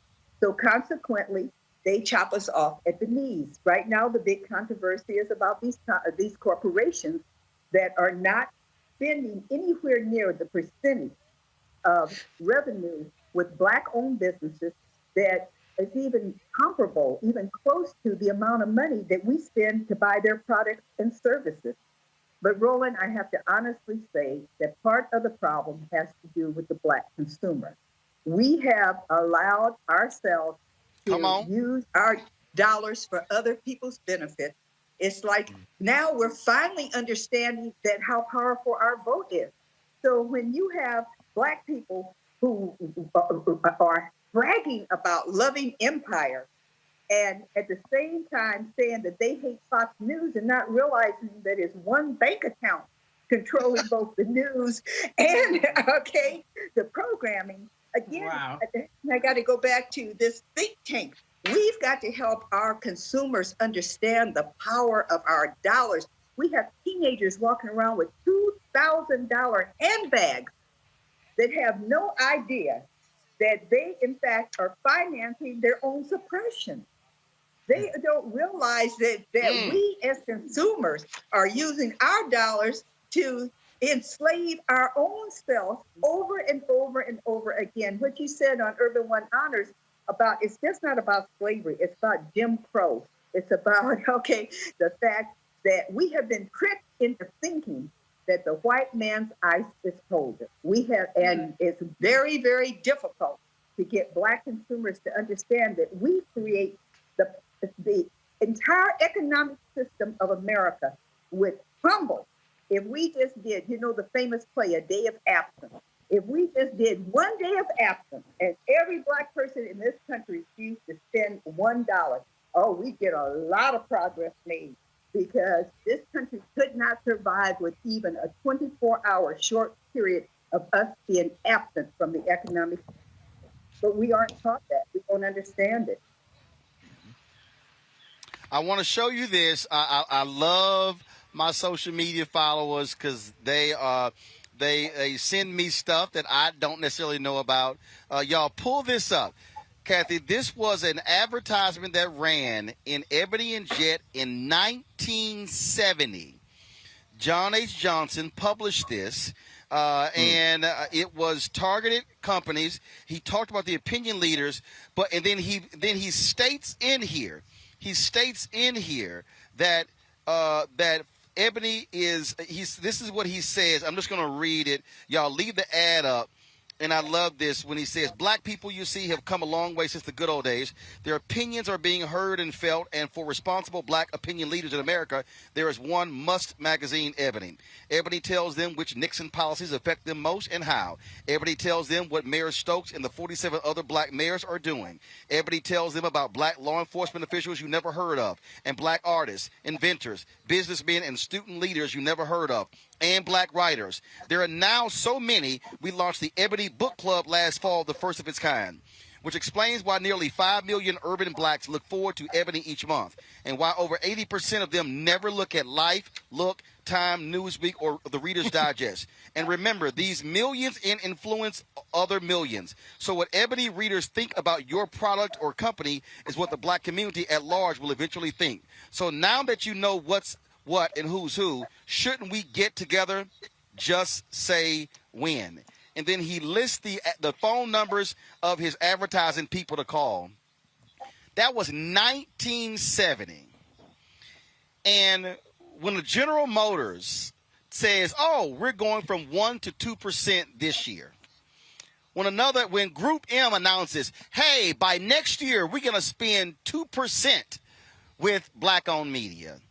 When another agency said, we're going to spend 2%, I'm sitting here thinking, this was 1970, and that was the reason Ebony went to bankruptcy. There's a reason so many African Americans who used to go to the radio conferences no longer in business, because the reality is is economic apartheid that is existing, and that's why. And the reality is we would have a black CNN if we were getting the $1 billion profit CNN is getting, or the $1.5 billion profit Fox News gets. Absolutely. And Roland, the points that you've been making on this, I agree with you.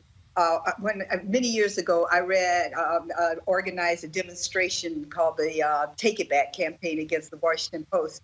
And Katharine Graham was in China when it took place. And Ben Bradley and her son, Don, were, feeding her information about how terrible it was. Well, when she came back to America, she said that she understood my righteous indignation, but she did not like the tactics that I used to bring it to her attention.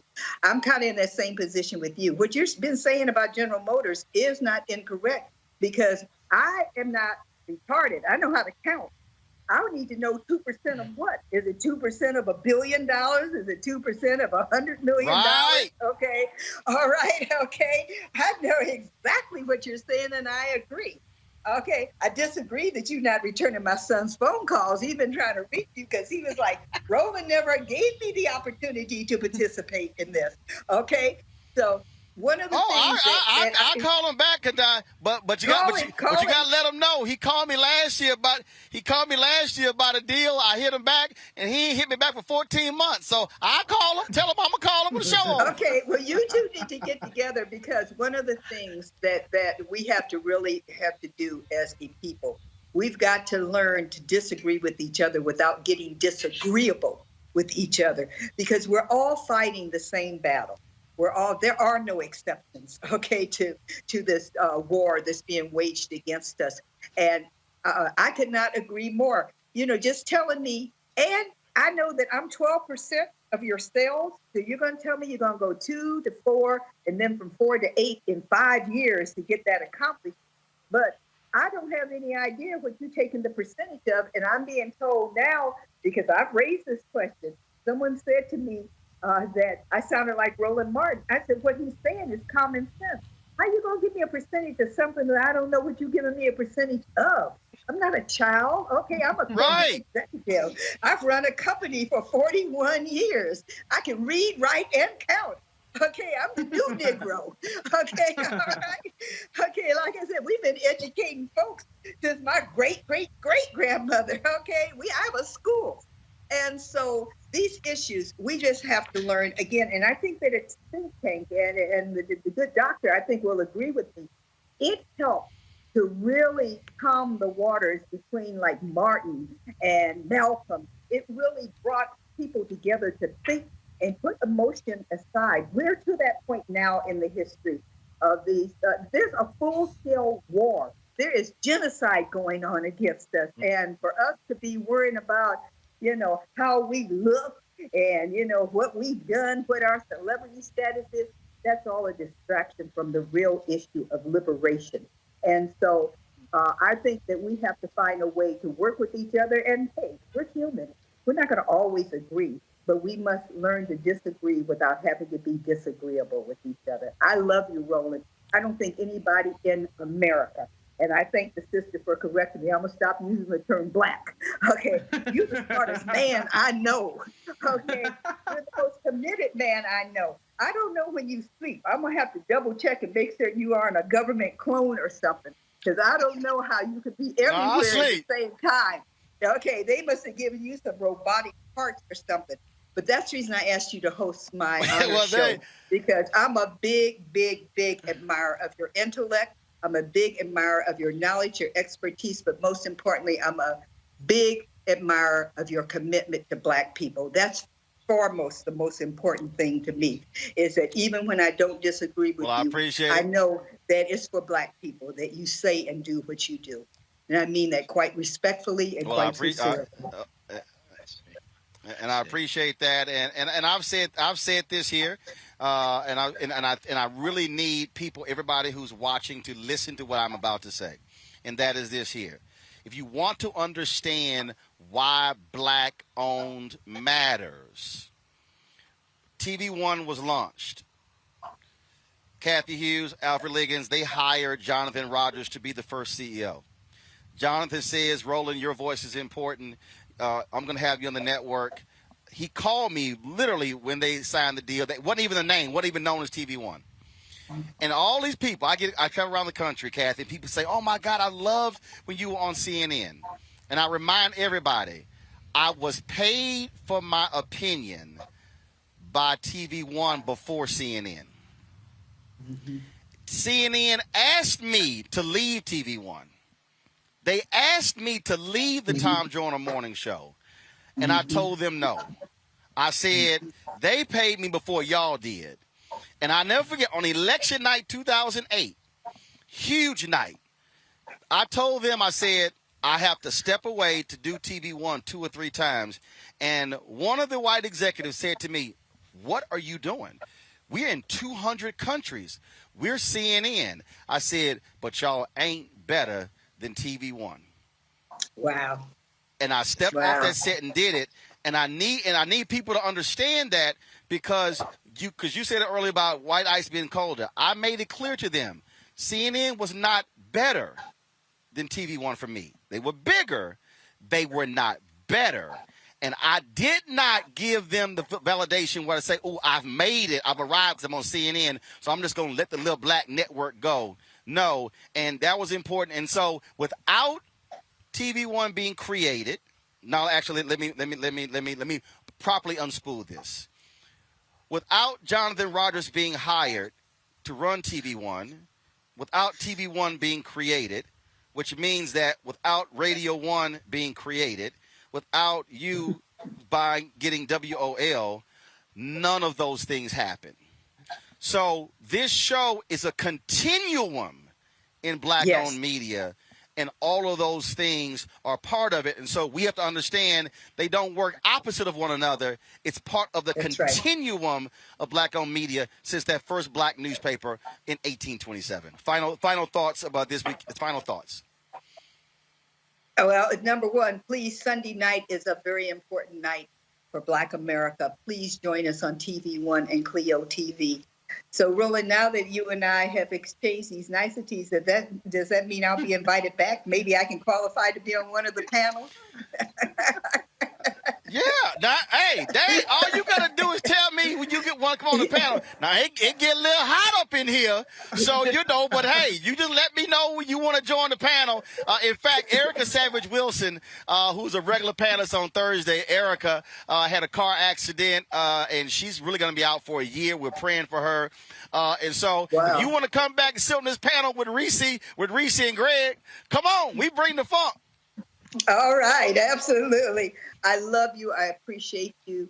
And I am so thankful to God that you exist and that you do what you do, because as I said, first and foremost, what I love most about you is your commitment to your people. And the fact that, as old folks used to say, you don't take no tea for the fever. It don't matter who it is. You hold us accountable. And that's, okay, admirable. That's so important. We have to be unafraid. We have to be brave. We have to be truthful, and we have to be knowledgeable. You're all of that, Roland. And I thank you and your panelists for helping me promote not only the DMX interview, but also Urban One Honors this year. And I look forward to you hooking me up with the chairman of African American Studies for Howard University so that he and I can help get Howard University on the right track. All right. Well, I certainly appreciate it. Thank you for all that you've done. We appreciate all of your hard work over the years. You certainly have done a lot for Black folks. A lot of African Americans who are in media owe their careers to what you launched, and so we appreciate it. Urban One Honors this Sunday, 9 p.m. Eastern, TV One and Clio TV. We will be watching. I'll be live tweeting. Give it up, folks, for the great Kathy Hughes. Kathy, thank you so very much. And I'm going to hold you to it, have you back on the panel now. So when a brother hits you, don't talk about I'm busy, because we gonna bring it. All right, I'll look forward to it. Thank you, and thank all of you all. Thank you. I appreciate it. Thank you so very much. All right, y'all. We come back to the show. I said we come black. Netflix has a show starring Mike Epps as well as Wanda Sykes. I'm going to show you my interview with them. And I was in Houston yesterday handing out 2 $1,000 scholarships at my high school, Jack Case High School. We're going to show you some of that as well. All of that, Roland Martin Unfiltered, broadcasting live from Baytown, Texas. We'll be back in a moment.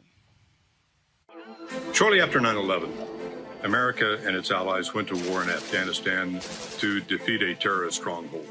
We accomplished that mission years ago. Trillions of dollars lost, over 2,000 Americans dead, countless Afghans dead. It's time to get out. Many presidents have tried to end the war in Afghanistan, but President Biden is actually going to do it. And by 9/11, over 20 years after the war was started, the last American soldier will depart, and America's longest war will be over. Promise made, promise kept. This is the year of the woman. We are here.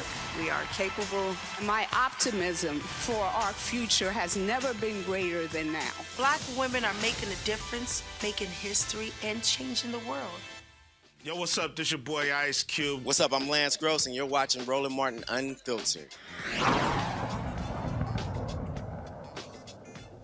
Oh, me? Yeah. They know me. Sure did. Need no intro.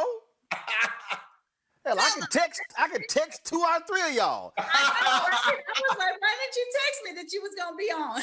No, well, had to be a little surprised. I can't text Mike because he changed his cell phone like we changed water cups of water. Mike run away from bill collectors, but it's all good. You're right. Hey man, you looking good, man. You must be on that keto diet, boy. No, I'm not on the keto diet. I'm on the Negro diet. So that's the one I'm on. Glad to see all 3 of y'all. We don't have much time, but we can set up a separate interview on my show because I own it and I ain't got to ask nobody. So let's get right to this thing. My dad worked for Amtrak. Mom did insurance claims. Neither one ever went to college. So I identify with a daddy, blue collar, trying to take care of his family. Yes, sir. Yes, sir. That's what I got fortunate enough and lucky enough and blessed enough to hook up with Wanda Sykes, who was able to bring her comedic talent and bring her writing and bring her skills of, Wanda wrote for Roseanne and all that. So for me, I'm just a ghetto guy, man, trying to tell some jokes. Her and Kim is about to take my stock all the way up now. Well, Wanda, luckily, my daddy did not have to deal with any ignorant sister-in-laws. But you are a wee bit extra on the brother.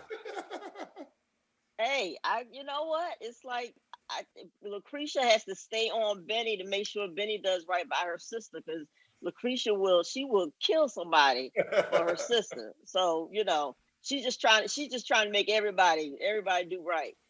Right. That's her own way of staying on message. That's right. You know, one of the things, Kim, that is always vital, something that obviously I believe in with Black-owned media matters, but also the importance of showing the Black family dynamic. Now, look, white folks, Latinos, Asians, Native Americans, look, everybody, there are some similarities. Black families, a little bit different in terms of how we roll. Yeah. Well, that's one thing I love about this show, Roland, is that you do have all the touch points that everybody can relate to. You have the complex issues of family life and family dynamics that everyone can relate to. It's just we all relate differently. And so, yes, Black folks, how we relate, intermingling with our family, you know, mess, can be its own unique love affair with life itself.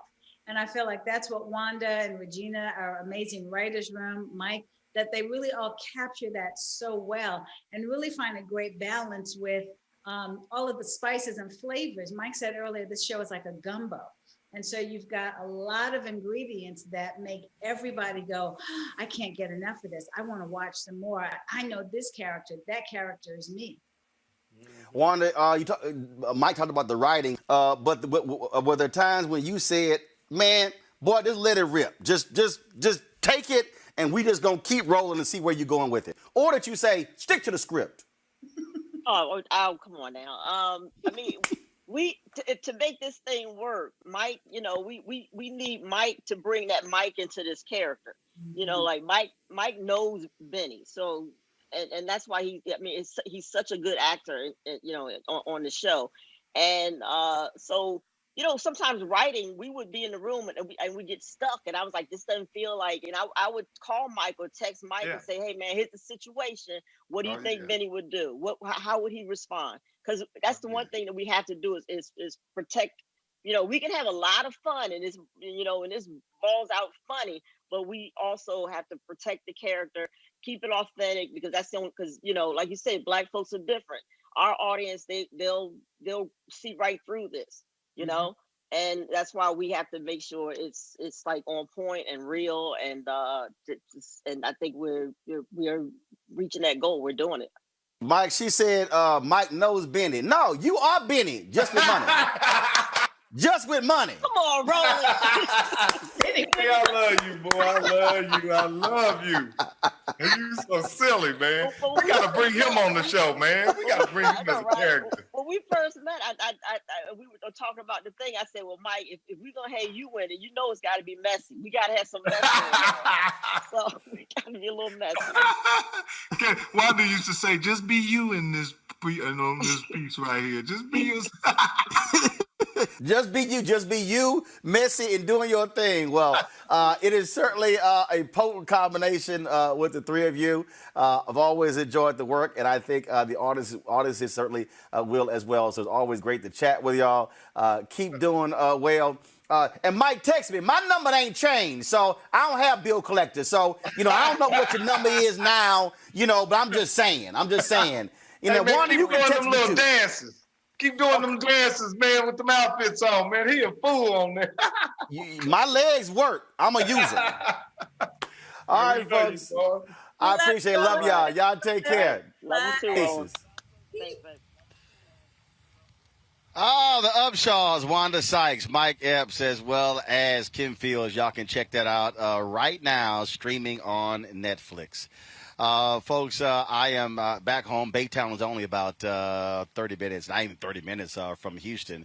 And yesterday, I was at my alma mater, Jack Yates High School, presenting a couple of $1,000 scholarships to two deserving students. And here is some of that presentation. First, the school communications scholarship winner is Dion Nicole Odom.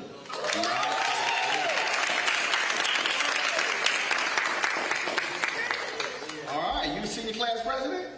Okay, all right. You got to be a little bit more excited. Let me explain this. When you get money, you like real girl, you better come on. All right, first, So we're gonna hand you the small one. Hold on, we're gonna hand you the small one first. But where the big check? Where the big check? All right. So you stand right here. You stand right here. All right, we got the big check. First, I would like to thank the opportunity and Mr. Roland Martin and my mom and Mr. Brown for bringing it out to me and Mr. Judy for his help. Thank you again. Oh, in August, I plan to attend Prairie View A&M University. All right, our next scholarship winner, Yates student. It was, like I say, there were several great interviews. But she really jumped out with her passion and excitement. And so I want to present this. She almost messed up. She almost messed up when she told me where she was going to college. Luckily, she said the University of Texas at Arlington. Because if she said University of Texas at Austin, she would be immediately disqualified. State of Holland, Texas A&M graduate. The winner is Kiera McGee.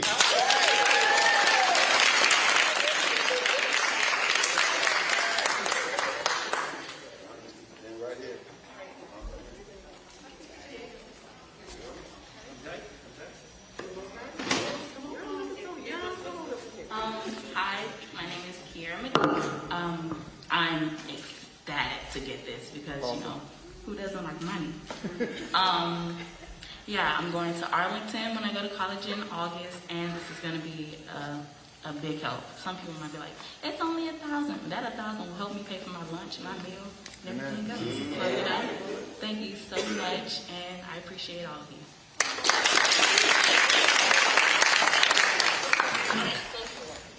She's gonna make this motion. Oh no, you want to talk?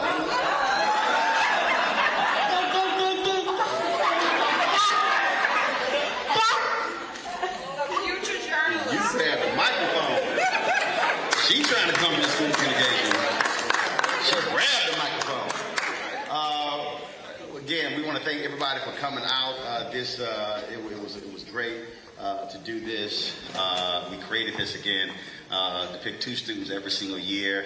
I hope all the students that did not apply realize, dang, I messed up $1,000. And so you get an opportunity, of course, to apply next year. Those of you who are juniors can apply next year for the scholarship. We'll go through the exact same process, and so really looking forward to it.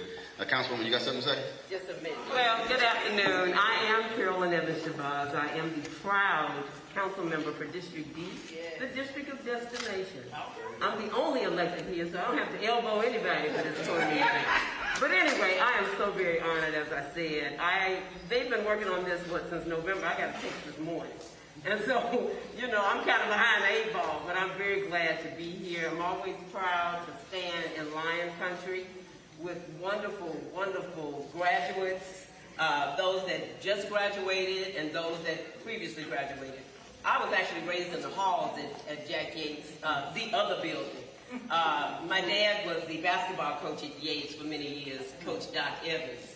And so I literally was raised in these halls. And so I've always had a great love for Jack Yates, and certainly red. My shirt for the city is red.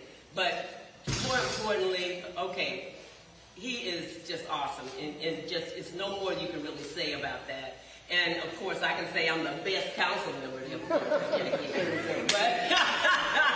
but certainly, thank you so very much. You make us so supremely proud. You know, when your name comes up, we know that first of all, it's going to be honest, truth, integrity in the building. And so thank you so very much for what you're doing for the students here. Congresswoman Roland Martin, we got you the phone up to the microphone, and we live streaming. Go.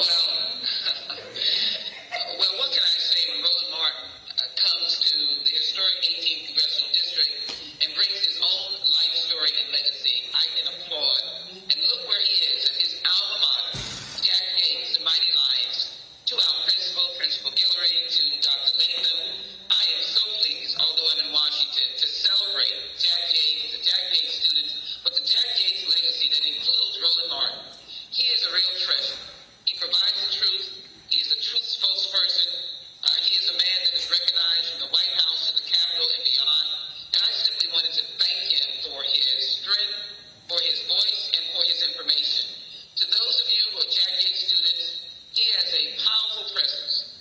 storyteller that tells our story and tells it right.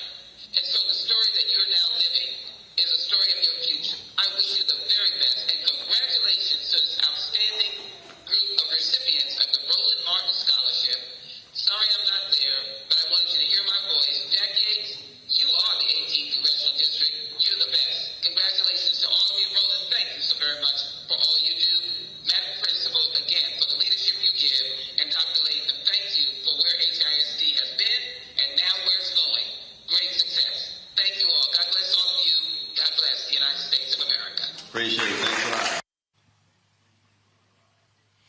And again, shout out to Principal Guillory and Superintendent Grenita Lathan, of course, who is headed to Missouri. Thank you so very much. The point that that's important here, and this will be the final comment for each one of my panelists, and Amisha, I'll start with you, is this is what happens when we demand our fair share, when we are able to increase resources that go to black-owned companies. Then we are able to then take those same resources and not only provide opportunities for our families, but also for other folks as well. The reason black folks aren't able to give more is because we're getting less as workers. When you got somebody white with a high school diploma who's making more than a black person with a college degree, we've got more debt. When our black businesses are not getting fair share as well, there is a reason you have a wealth gap, and it's because we're getting 1% and 2% and not our fair share. That's why we're doing this fight on the media side. For that, what we just saw right there, the ability to be able to give back. Roland, that was pitch perfect. We not only have a wealth gap, we also have a humanitarian effort and relief gap. And it's not because black people don't want to give. It's because we have not received our fair share in this economy, not only for work, but also when it comes to black media, as you spoke of. And I know several others, thank you for being out on the forefront of this for years now. You're not new to this. You are true to it. And you have been pushing and talking about it for so long, trying to get people on board, trying to not only help our community understand why it's important, but also to hold the feet to the fire of these private corporations that have the dollars, but consistently spend them on places that aren't black media. I think that it makes a real difference. We saw that, and I was, very grateful to see that, vignette of you and the scholarship money that was given. That means something. That can change the lives of young people completely. And I think that, when we think about our community and how much education means to our community specifically as a gateway to access, as a gateway to opportunity, we have to recognize that when it comes to black media, when it comes to investment in ourselves, when it comes to getting our fair share economically, that is one step in a future of progress that can go a really long way. So thank you for all of your efforts and the work that you've done here, but also to any black people who are listening, we all have to continue in this fight because it is a long road to equity. It's a long road to equality. And there's a lot of money on the table that we, quite frankly, are not getting, even though we are investing. That's right. And Reese, we got to have black folks stop being afraid to make a damn demand. A brother who follows us, he just sent me this text. He said, I don't even like 2% milk. I sure don't like 2% for major corporations. Absolutely. A closed mouth don't get fed, and scared money don't make money. So those are two things that we all repeat. But then when somebody starts asking or making demands, we get all gun shy. We get all shook. You're not the one making the damn demand, so what you scared about? You scared about somebody else demanding something that you're going to benefit from? It doesn't make sense. I completely respect about being disagreeing without being disagreeable, but as you also say sometimes, Roland, agitate. And sometimes being agreeable don't really get the job done. I happen to know that the way I go about things sometimes. And so, listen, at the end of the day, nobody is going to hand out anything to us. A lot of times now we're starting to see people hold up black people as, well, y'all do right by black people. What about us? First of all, that's not the case. And second of all, anything we get, it's because we fight tooth and nail for it. And the one other thing I do want to say is, again, I brought this point up a month ago or however many shows ago. We have to look to support organizations, whether it's companies, whether it's philanthropic organizations, whether it's community organizations that are pouring back into our communities. It's not always going to be the names that people recognize. That's why you have a Black Lives Matter, no shade to them, that raised $100 million and people are like, where's the money going? Well, y'all the ones who gave them $100 million.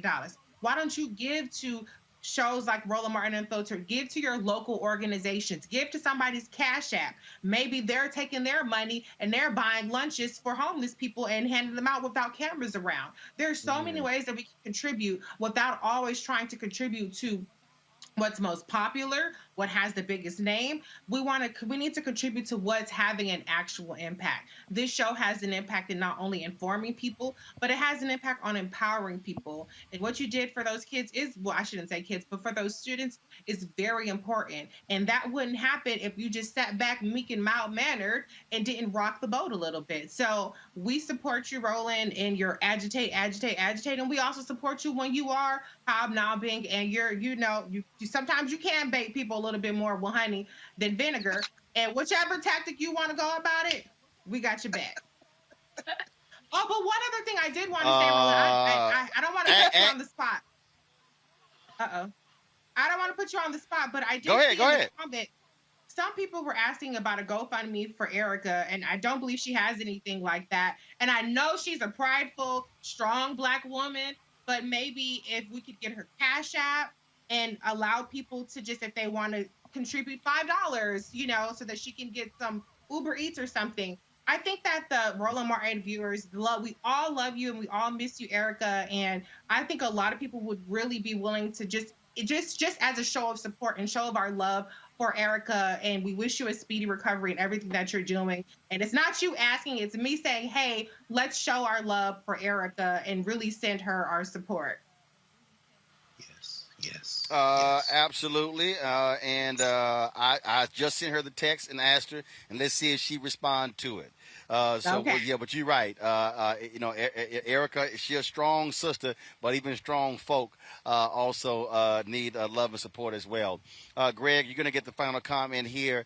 I hear Reese's point, but the reality is I was born with vinegar. I pissed vinegar. I spit vinegar. And so the only honey that exists in my house is the honey that's in the cabinet. And yeah, I know Reese didn't bring up vinegar and honey because Reese shop at the same store I do, and not now one of us buy honey. I said either way. No, in my defense, I said either way, Roland. I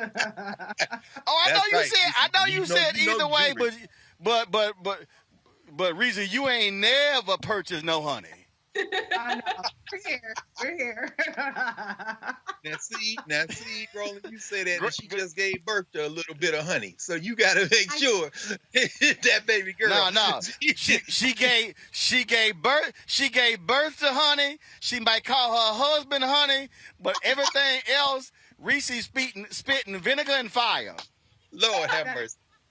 Hey, I can't say nothing about that, man. Hey, I'm going to keep this short and sweet, Roland. First of all, brother, we all know that individuals don't beat institutions.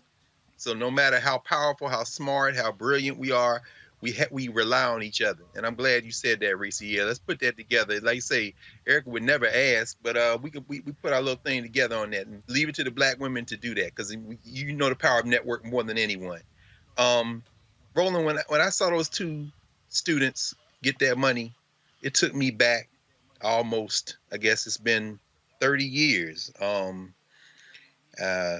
actually 40 years. My God, what am I saying? It was 1983. I won an oratorical contest in Middle Tennessee. It was the Stones River Missionary Baptist Association, affiliated of the National Baptist Convention. And I went to the meeting, and they presented me with a check for $100. Now, I put that check on some books when I enrolled that fall at Tennessee State University. And it wasn't what that young sister said a minute ago was very important. She said, oh, people say it's just $1,000. Said, no, that'll pay for my meals, and people were co-signing. Let me tell you, it's not even a dollar amount. What it is the investment of the community. When you give a young person any amount of money in front of the community, Councilwoman Evans Shabazz, of course, talked about her father. She didn't mention her grandfather, who was the first, great-grandfather, I think, was the first president of Prairie View A&M. The young people realize you just invested in me. So that means when she's up in the middle of the night studying and gets tired, you know what she's going to remember? She gonna remember you standing there and all them people standing there, and she gonna say, you know what, I can't let those people down. It transformed. Here I am, 56 years old. I was 18 years old when they put that check in my hand, and I still operate on the premise that I cannot let those people down. That money isn't just money. That money means the community has an expectation of you. Brother, I cannot overstate how important that moment was. They will not only never forget that, that could be the moment they look back on years from now when we finally win this war and say, this was the moment I joined the Army. I'm telling you, brother, thank you for that. Well, I certainly appreciate it, and the reality is I got to thank our viewers. Y'all made it possible. We had an absolutely amazing 2020, what we're building here, and we'll continue to do so. Kathy Hughes is right. I am raising lots of hell. I've been meeting with advertisers all this week, and I made it perfectly clear. That scene from Malcolm X, I am not satisfied. I will not accept press releases. I will not accept statements until I see the flowing of checks being deposited, signing contracts with black-owned media. Then I'm going to keep giving folk hell and keep raising hell. That ain't changing. As long as there's breath in my body, that is going to happen. Because the reality is this. Just like we're out here demanding justice for Pamela Turner, just like we were in Elizabeth City demanding justice for Andrew Brown Jr. You know, we are out here trying to do the work. Now, it's a whole bunch of folk out there calling themselves New Black Media, and all they do is sit at home in the basement and talk. That's all they do. They don't call nobody. They don't cover nothing. They don't do nothing but just run their mouths. And a bunch of folk love sitting here, man, so-and-so talking about you, so-and-so roasting you. I said, yeah, but they not on the front lines, okay? They can see when Robbie Toland's mama came off that stage, she said, where's Roland? I need to give him a hug. Because, see, I had them on Tom Joyner. So, see, like Charlie Wilson said he new school and old school. Y'all, I said I'm old media and new media. That's what happens when you're a journalist. That's what happens when you're committed. The reason we're fighting so hard on this money front, y'all, because we're trying to change this game. Kathy Hughes is in her 70s. She talked about her mother passing last year. I'm 52 years old. The reality is all of us have an expiration date. I know we hate to think about that. But the reality is this here. There should not be a brother or a sister 30, 40, 50 years from now fighting the exact same battle with corporate America as we fighting right now. 30, 40, 50 years from now, they should not be talking about getting 1 or 2%. And what Kathy Hughes said is important, is that we need y'all to stand with us. We need y'all to sit here and say, man, keep going. I got some loudmouth folk who talk about, man, stop begging a white man. Stop begging a white man. Why y'all asking the white man? Because the reality is we are spending money on products. We're sitting here using buying goods and services. So why should we not demand fair share? Why should we not demand that our media institutions are receiving their fair share? Kathy and Greg talked about that think tank. Y'all, when you connect the dots, when black media gets its fair share, when black law firms get their fair share, when black engineering firms get their fair share, when black design companies, when black interior decorators, when black accounting firms, we can go every single industry. When that begins to happen, then those resources then begin to fund those black families. Then we were able to, yes, create scholarship funds. Then we're able to give to the NAACP, to the National Urban League, to Black Voters Matter, to Black Lives Matter. Then we're able to give to HBCUs. Then we're able to support our institutions. That's called community building. The problem that we have right now in Black America, we have a severe lack of investment because there's been a severe lack of investment in black communities. Economic apartheid has been practiced against us since we first got here.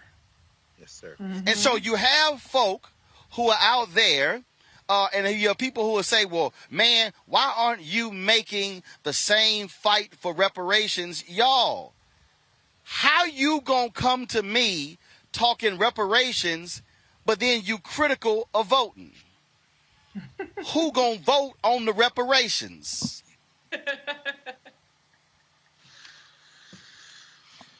So what I am arguing, see, some of y'all out there who watching, y'all missed that. How you gonna complain and hate on folk who are in office and then say, well, they ain't supporting H.R. 40, so they gotta go, but then you the same one say don't vote? Well, hell, ain't nobody gonna go if you don't vote. So what I'm trying to get folk to understand is when we are fighting for the resources, y'all can call that reparations if y'all want to. You can call it fair share. You can call it what King called it on April 3rd, 1968, when he spoke of economic reciprocity. When he turned around and said, Jesse, what did you call it? We gonna redistribute the pain. So I understand what Kathy Hughes had to say. I understand. And I understand Reese's point about honey and vinegar. I totally agree. But King said we've got to redistribute the pain, which means that if folk are not spending money with us, we have to cause them some pain.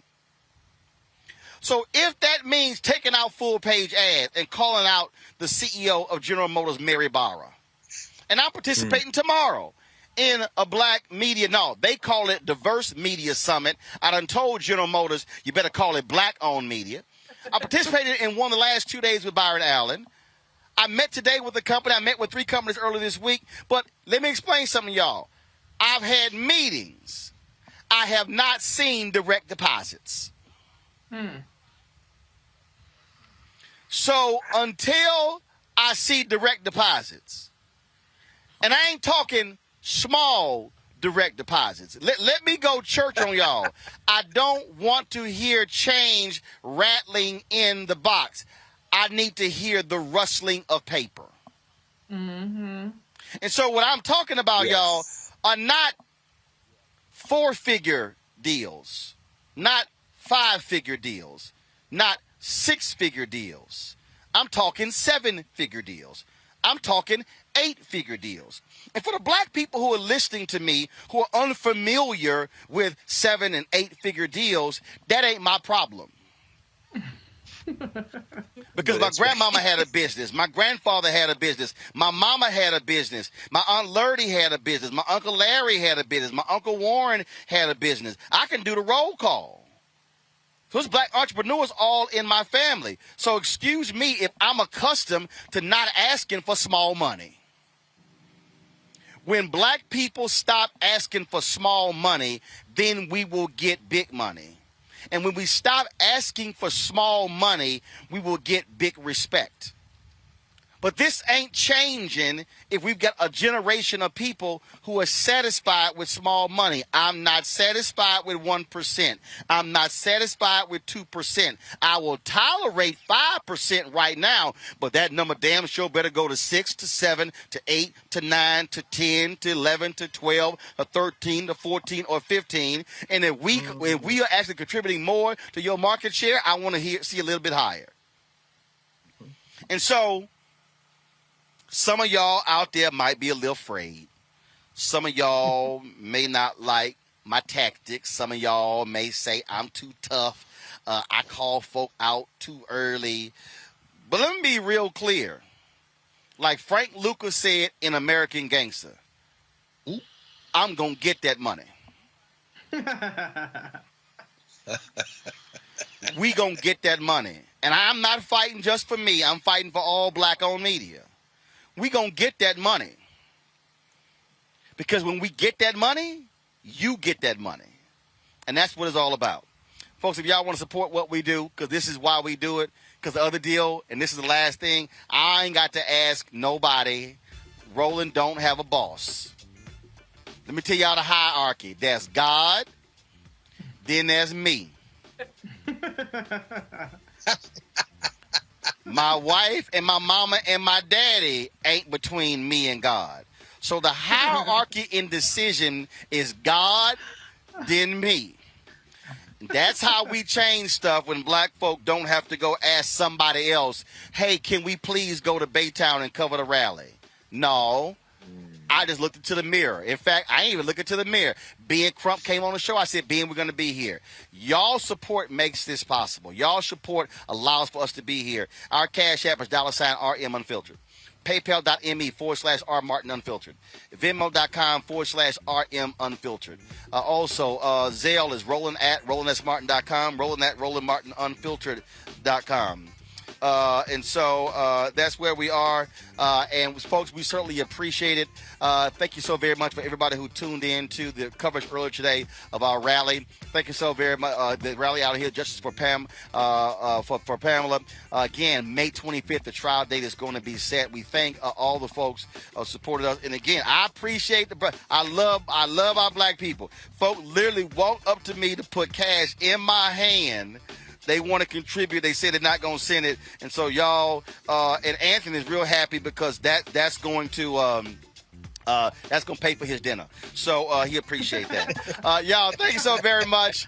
Reese, Greg, and Amisha, thanks a lot. Thank you, everybody back in the office. We're going to be broadcasting tomorrow from Houston. And more than likely, we're going to be talking with Houston Mayor Sylvester Turner. And so we look forward to that. He's an alpha man, so, that's how we roll. So, Greg, I had to let them folks know how we roll. So, folks, I appreciate it. Thank you so very much. We'll see y'all tomorrow right here from Houston. Y'all take care. Hi!